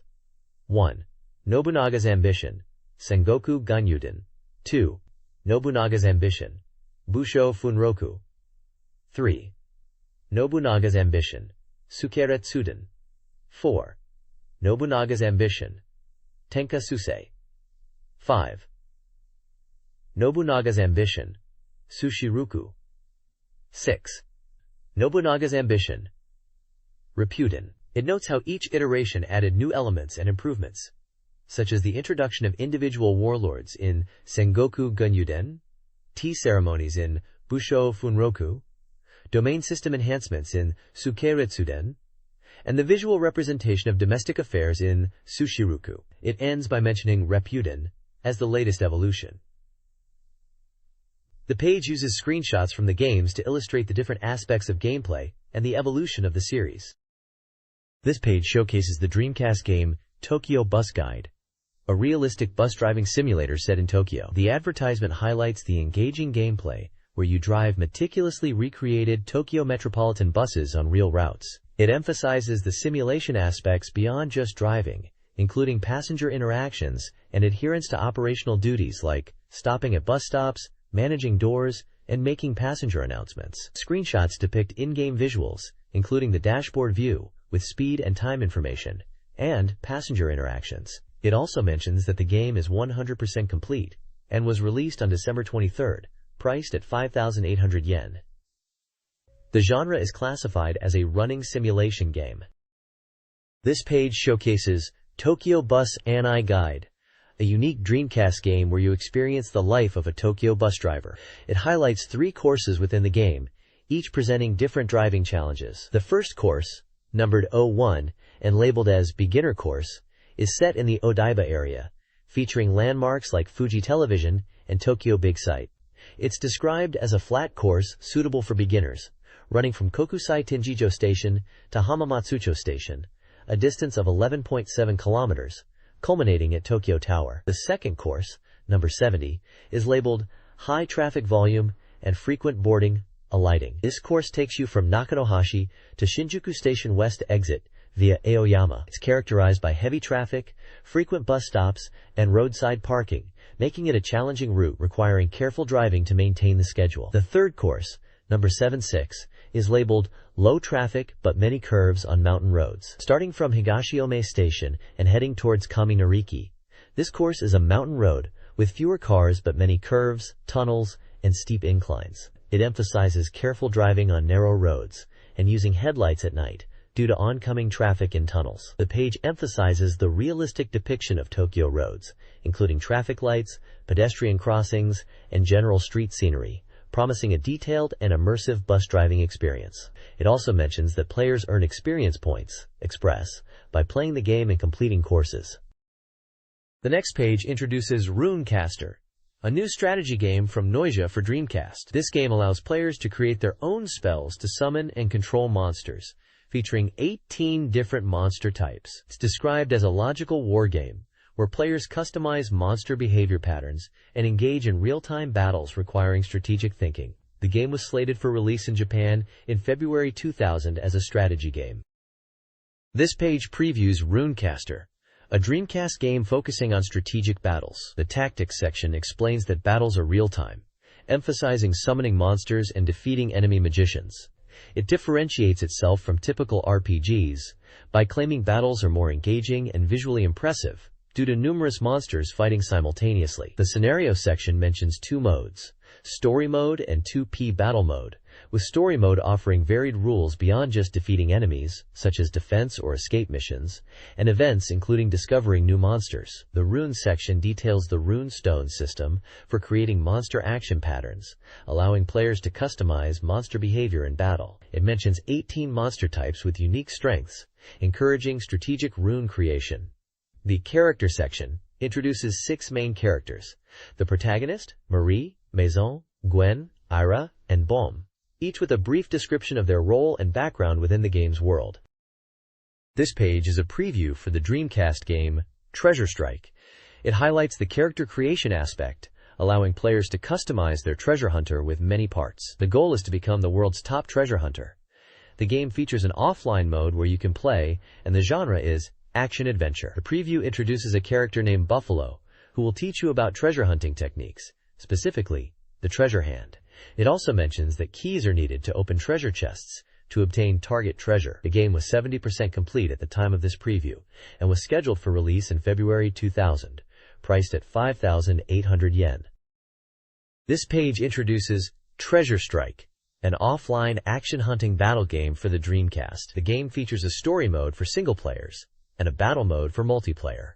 The story unfolds in the town of Churipio. The game emphasizes joining a hunter guild to participate in treasure hunts. Players will use arms, which are weapons equipped on both hands, and different types of arms like blade arms for direct attacks, gun arms for ranged attacks, and trap arms for setting ground traps. Screenshots show gameplay where the player character Alex battles rivals in a 3D space using various arms. There's also a tooler shop run by a character called Tooler, where players can buy and sell arms and other items using money earned from treasure hunts.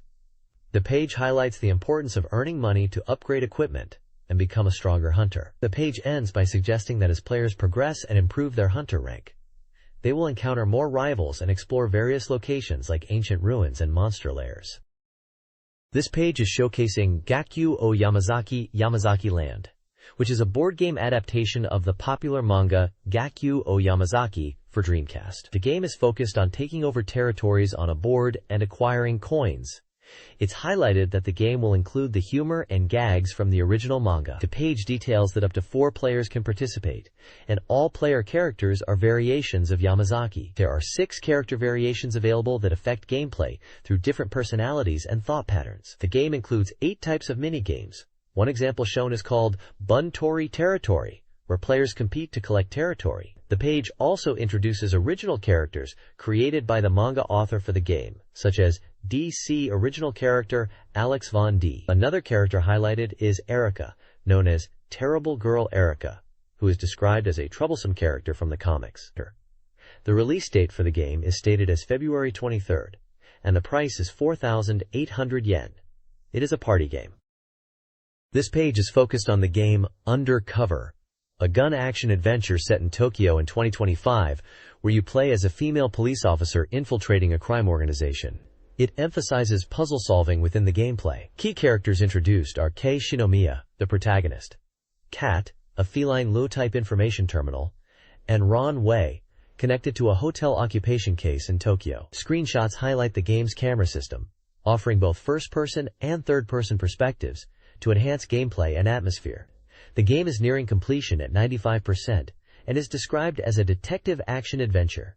The page notes the game is from the creator of the Shinjuku Dragon series and praises the scenario written by Masayoshi Okazawa. It is scheduled for release on January 27th for 5,800 yen.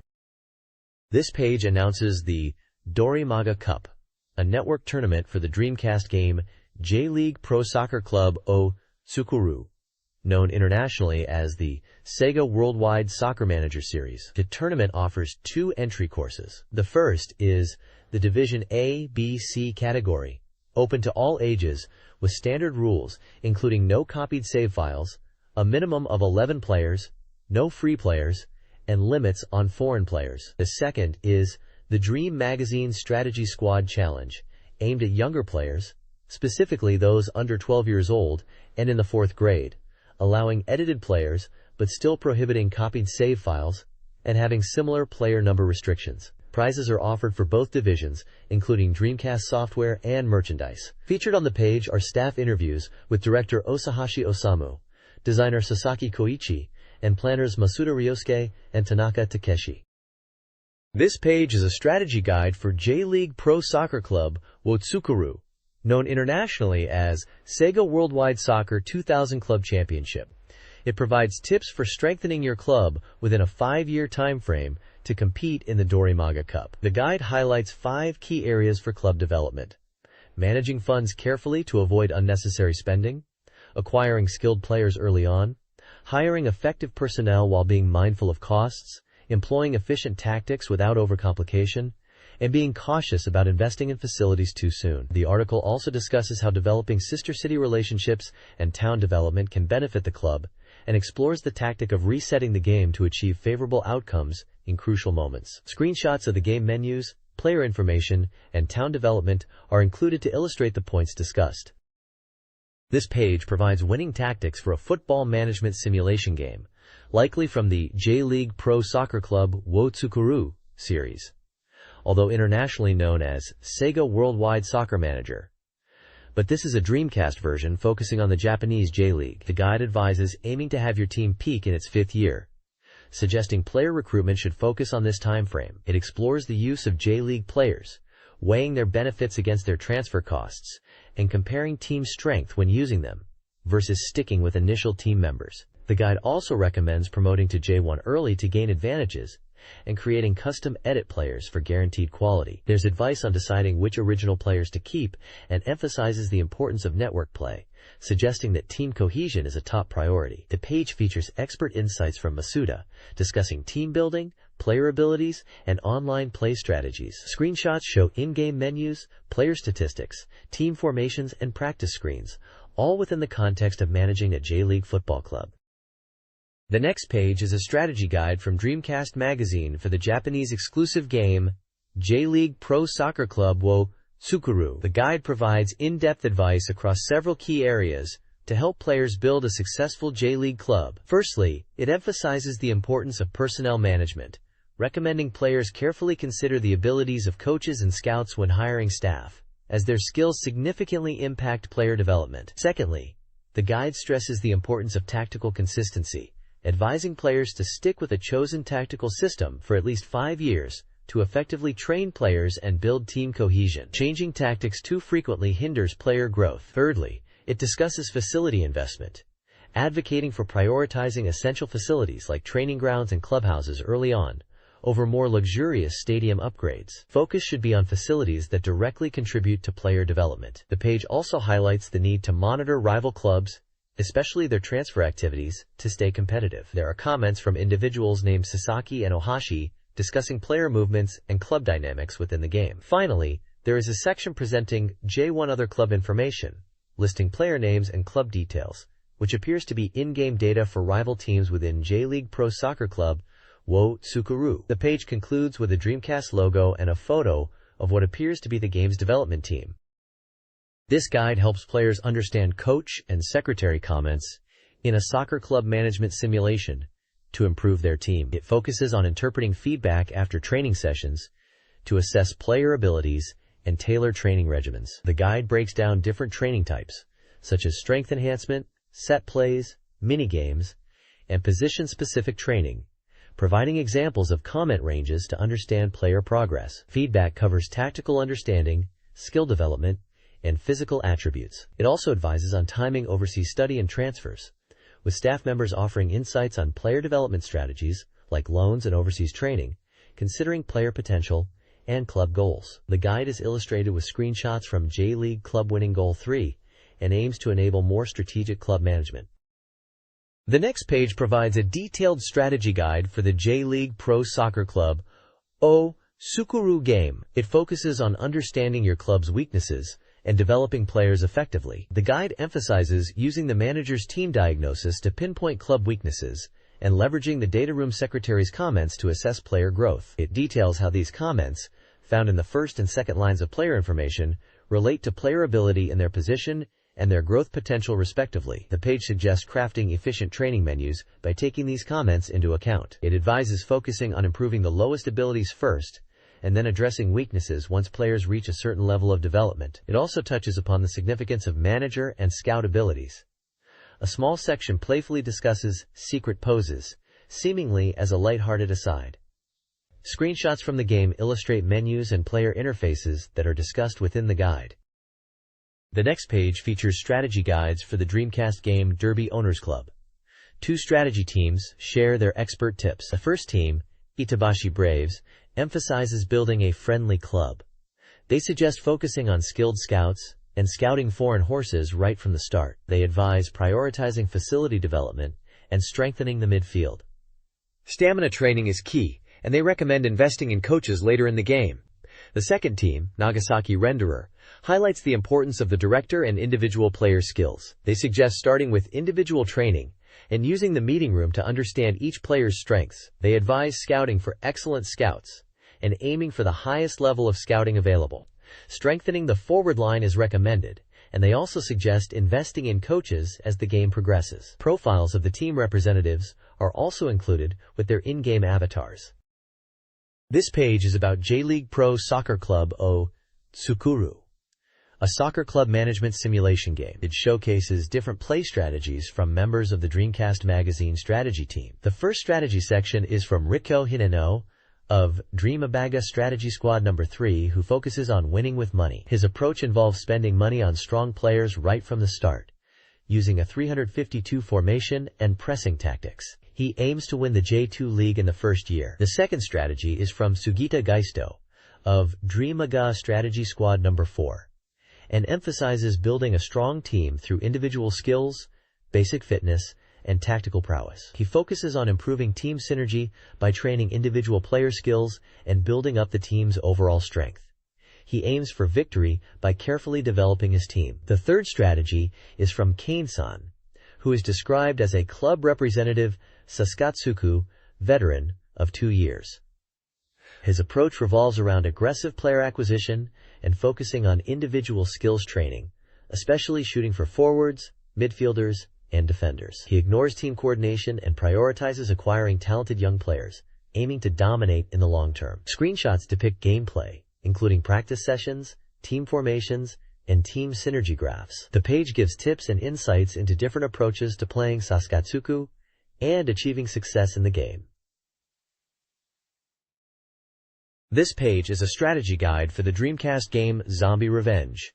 It starts by explaining the basic controls for movement, guarding, basic attacks, and strong attacks. It then recommends characters for players to use: Stick, Linda, and Tujima, briefly describing each of their strengths and playstyles. The guide continues with character-specific attack techniques, listing combo attacks and hold attacks for each character with button combinations. For Stick, it lists moves like Strike Crash, Leg Slash, Strike Pressure, Boomerang Kick, and Shoulder Attack. For Linda, it shows Gunrise Upper, Heartbreak Upper, Stamp Kick, and Pressure Bomb. For Tujima, it mentions Tujima True Sky Slash, Tujima Flow Reduction Blast, Tujima Flow Singleback Throw, and Tujima Flow Fire Wheel. Finally, it highlights 3 important techniques to learn: Variable Shot, Dash Attack, and Hold Attack, explaining how to perform them and their benefits in combat against zombies. This page is a strategy guide for Zombie Revenge, focusing on Episode 1. It details the differences between Original Mode and Arcade Mode, highlighting that Original Mode is a single-player Dreamcast experience with added items and 3P color costumes. The guide emphasizes the importance of selecting a game mode. Normal Mode is standard, Gun Mode increases gun power while weakening melee attacks, and Bare Knuckle Mode strengthens melee attacks while weakening guns. It walks through Episode 1, Absolutely Closed Area, giving gameplay instructions like confirming controls, rescuing Yoko, and being aware of hidden rooms containing items. The guide features the first boss, UDS-03, advising players to weaken him with attacks and counter his attacks. Grenades are suggested for Area 2 after defeating the boss, and picking up a floppy disk is mentioned after touching a computer, leading to card selection, which may influence future events with Yoko. The page warns about red-clothed zombies McCoy, who use weapons like shotguns and should be dealt with quickly. For the UDS-03 boss fight, Gun Mode users are advised to keep distance and use firearms, while Bare Knuckle Mode players are warned about the boss's all-direction attacks and should aim for close-range combo attacks. The guide suggests defeating weaker zombies first, before focusing on the boss in both modes. This game guide details the biological weapon episode in the Area 3 Industrial Sewage Plant. Players navigate a sewer, facing zombies, poison plants, and laser traps, with weapons being crucial. Section 2 features a box, where zombie types and numbers change over time. Hidden rooms 3, 5, and 6 offer item boxes with weapons like shotguns and rifles, though some require skill to access safely. Players must avoid falling rocks in Section 4. 2 boss fights await: Ward Hedron and Shell Hedron. Poison attacks, avoid ground attacks. And Boss UDS-05. Fast electrical attacks. Suggests Gun Mode and Bare Knuckle Mode strategies. A rifle is found in Section 8, offering a one-shot kill against weaker zombies. The guide notes item pickups throughout the level, including weapons, bullets, life items, and an axe. This page is a strategy guide for Episode 3 of Zombie Revenge. It provides gameplay tips and weapon information to help players progress. The guide highlights getting life and weapons from boxes in the factory setting, and warns players about quick zombies at the start. It details dash attacks as a key strategy, using a drill weapon found in Stage 3. The page introduces the boss of Episode 3, named UDS-02, describing it as a very strong enemy that appears after chasing factory workers outside. It breathes fire and uses counterattacks. The guide explains two game modes, gun mode and bare knuckle mode. For gun mode, it suggests shooting normally. But for bare knuckle mode, landmines are recommended, especially immediately after event scenes. Weapon usage instructions are given for various weapons, including the machine gun, shotgun, grenade, iron pipe, 2T baton, axe, landmine, stun gun, gasoline, fire thrower, and drill. Each weapon's attack type, button controls, Y and B, and effects are described. The guide also mentions event scenes and boss battle strategies, advising players to defeat the boss quickly and to use the surroundings to their advantage, indicating that bullets are limited. Finally, there is a small section called A, which translates to A, meaning A or easy peasy, suggesting confidence in overcoming the boss by shooting it, but warning that it's not that simple due to fire attacks and guards, advising players to escape to the opposite side and respond accordingly. This page is a strategy guide for JoJo's Bizarre Adventure, Heritage for the Future, on Dreamcast. It's focusing on character-specific strategies and system explanations. The page highlights system mechanics like Sky Receiver and Ground Receiver, which explain how to recover from attacks in the air and on the ground. It also details character color selection options, noting that there are 5 color variations selectable by button press when choosing your character, ranging from standard colors to more unusual ones. The page also reveals hidden character unlock methods for the Dreamcast version as part of a DC Polished Character Appearance Method Volume 1 feature. The World Dio is unlocked by clearing the game with Jotaro, and Evil Incarnate Dio is unlocked by clearing the game with Dio. The text notes that CPU Dio is strong but playable. Dio is also a powerful character, especially due to his time-stopping abilities and super combos. This page is a strategy guide for the Dreamcast game JoJo's Bizarre Adventure, Heritage for the Future.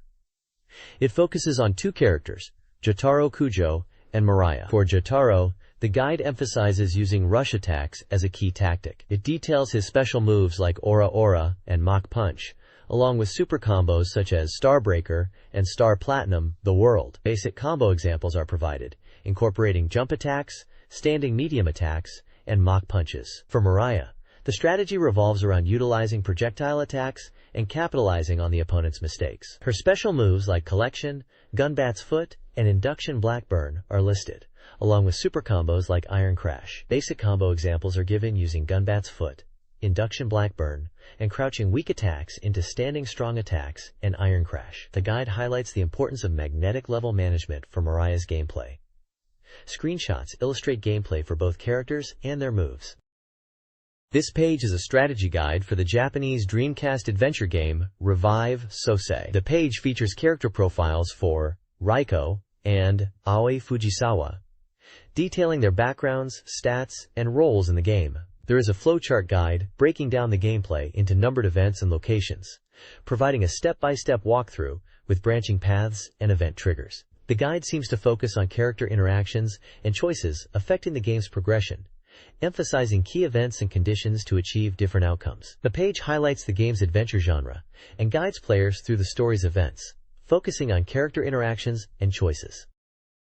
This page is focused on the Dreamcast game Revive Sosei, featuring Takano Raiko, a cool and collected beautiful researcher who is a key heroine in the game. The page acts as a strategy guide, detailing how to navigate events and achieve different endings. It explains that Raiko's scenario events occur early in the game and focuses on gold events and normal ending events. To get the gold ending, you need to experience specific gold events, one being about her father's 8mm film, which involves finding the film and showing it to Raiko to understand her hidden feelings and motivations. The page details the steps to trigger this event, involving going to the pharmacy, item warehouse, and biology lab. A life or death event, detailed, is titled Locked in the Aqueduct. This section gives instructions on how to escape the aqueduct when Raiko is trapped, requiring the player to find oil and use a tool to operate a hexagonal screw on a control panel. The page also lists several side events, briefly hinting at various scenarios and interactions with other characters such as Ayan,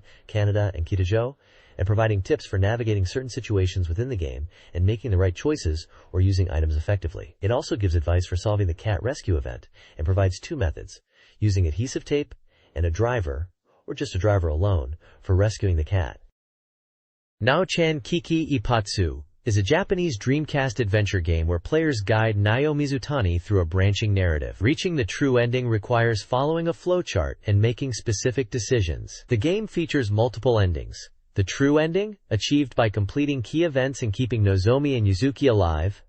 Normal endings, triggered by failures in events like the Yuzuki's life or death event.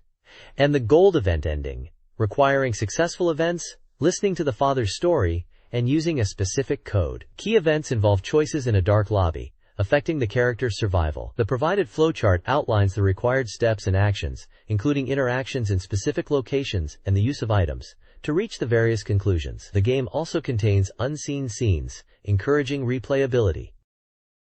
This page appears to be a strategy guide for the Dreamcast game Revive Sosei, which was not released outside of Japan. The guide details how to achieve different endings within the game, specifically focusing on gold ending condition events, normal ending condition events, and death events. The gold ending section outlines several event conditions, mentioning locations like the Geological Research Institute, First Control Room, and Electrical Power Room. It details actions like using a screwdriver and obtaining and using code and bleeding stop tape to progress. A key condition for the gold ending appears to be ensuring 3 characters, Kaho, Ayana, and Yuko, are alive. The death event section provides a walkthrough for a scenario where the player is trapped in an extremely cold freezer. It explains how to use mercury to retrieve a key by melting ice around a keyhole with a lighter.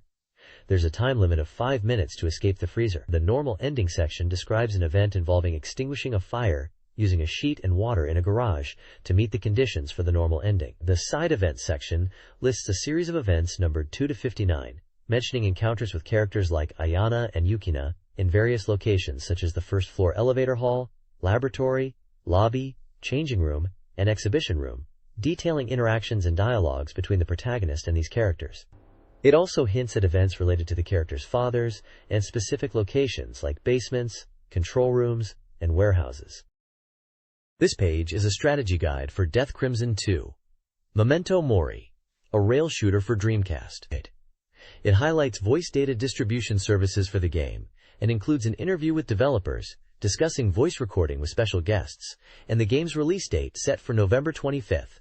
Priced at 5,800 yen, the guide offers beginner tips such as defeating enemies before being attacked, ensuring to pick up items, utilizing the game's system features like visual movement and concentrated shooting, and effective follow-up attacks by luring enemies in close. It emphasizes utilizing Dreamcast light guns and reloading techniques for optimal gameplay.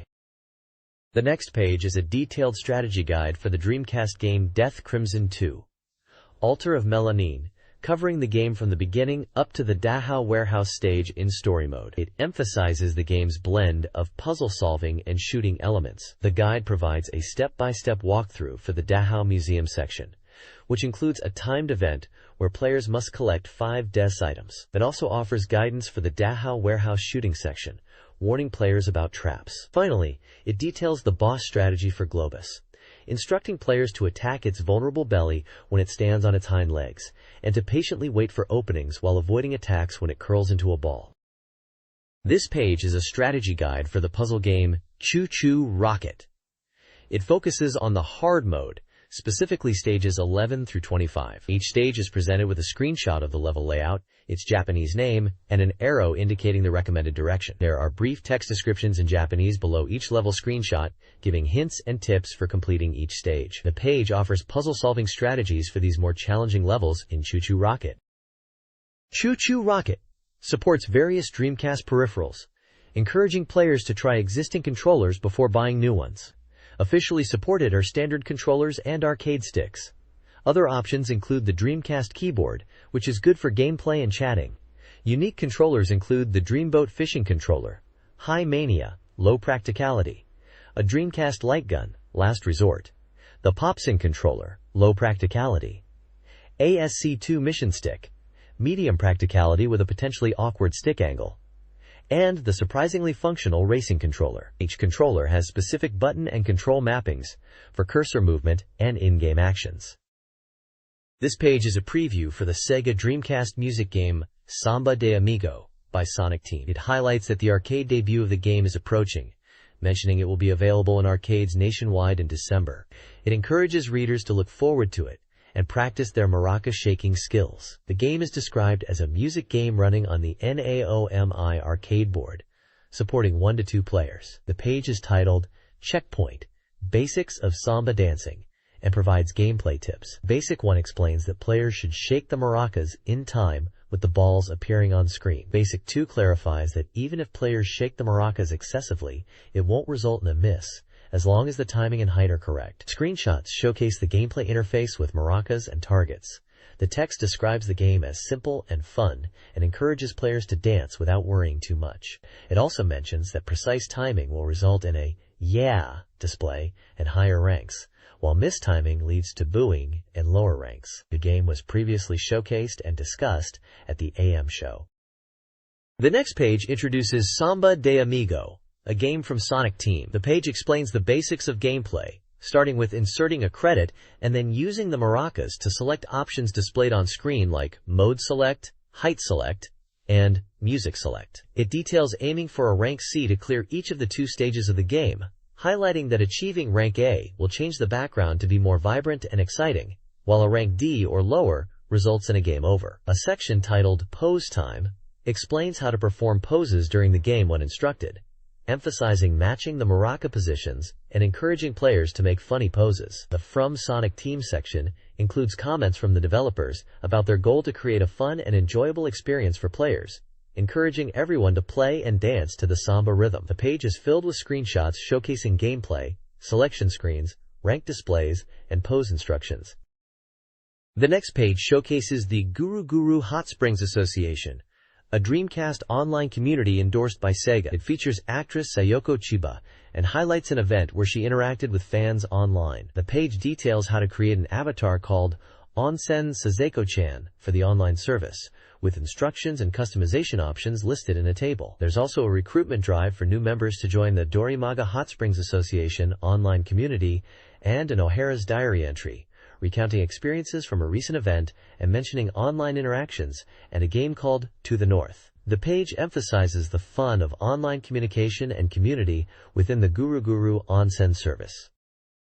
This page is an advertisement for GameMook Magazine issue number 5, priced at 980 yen and currently on sale. The magazine features a special on the Nintendo system, emphasizing Nintendo's strong position in the gaming market, despite media attention focusing on PlayStation 2 and Space World 99. The advert humorously states, "Apology, we made you wait," suggesting a delayed release and highlighting the amazing content within. The magazine contents include a first impression of PlayStation 2, articles on arcade games, Front Mission 3, Fire Emblem, and Macross VFX2, adult games, and a list of 20 recommended titles. An image of the PlayStation 2 console is also shown. This page is a special report from Capcom announcing Final Fight Revenge for the Sega Saturn. It highlights that this installment transforms the classic beat-em-up series into a 3D fighting game. The game is set to be released this winter and will be priced at 5,800 yen, with a RAM cartridge bundle available for 7,800 yen and requires a 4 MB expansion RAM cartridge to play. The article mentions that Final Fight Revenge is based on the arcade version, which runs on the STV board and features familiar characters from Metro City, including bosses and common enemies. Screenshots showcase gameplay with characters like Cody, Hager, Guy, Poison, Rolento, and Andor engaged in combat. The game retains elements of the original Final Fight, allowing players to pick up and use weapons found in the environment. The controls are described as simple, using directional buttons, weak and strong punch/kick buttons, a sidestep, and an item pickup button. The article also humorously questions the gender of the character Poison, referring to her as a mysterious beautiful woman, and noting the speculation about Poison possibly being male. The page concludes by positioning Final Fight Revenge as a significant title, marking the end of the Saturn era. This page is a weekly horoscope section titled Dreamcast. It covers all 12 zodiac signs from Aries to Pisces, giving advice on money, health, love, and work luck for each sign. It also highlights a lucky person of the week who is a fan of Dead or Alive 2 and suggests they are a kind person to talk to. The page also notes that it has been a year since the Dreamcast console was released and almost 100 games are now available, and the writer wonders which game to buy for the anniversary. This Dreamcast Magazine page details special prizes and upcoming content. Prizes include strategy guides and the game Atsumare Guru Guru Onsen, 3 winners. A choice of Dreamcast games released before December 10, 1999, 20 winners. Shenmue telecards, 20 winners. Dreamcast Magazine straps, 10 winners. And Dreamcast Magazine t-shirts, 10 winners. Upcoming issues are scheduled for December 3rd and a combined issue for December 17th, -24th, 1999. Features include a special on robot games, an interview with Yu Suzuki, and an article on Shenmue. Previews showcase games like Virtua Striker 2, Ver.2000.0, Crazy Taxi, Space Channel 5, and D2. Strategy tips cover Maken X and J-League Pro Soccer Club, Votsukuru. The page also mentions Dreamflyer email software and includes contact information and disclaimers. The next page is an advertisement for the Dreamcast game Golf X, which was released internationally as Neo Geo Pocket Color, the King of Golf. It's promoted as the first golf game for the Dreamcast, emphasizing internet connectivity for events, information sharing, and enhanced enjoyment. The advert also highlights the GBall minigame, 60 frames per second animation for smooth gameplay, and the appealing, cartoon-style characters. The release date is announced as December 2nd, with a price of 3,980 yen. The screenshots showcase the in-game graphics and the characters in action on the golf course. This page is an advertisement for the Japanese Dreamcast game Black Matrix AD. The advert features screenshots showcasing the isometric tactical RPG gameplay and menus showing character stats in battle. It also highlights a character portrait of a red-haired woman. The game is currently on sale and is a 2-disc set with a suggested retail price of 6,800 yen. Published by NEC Interchannel, it was only released in Japan.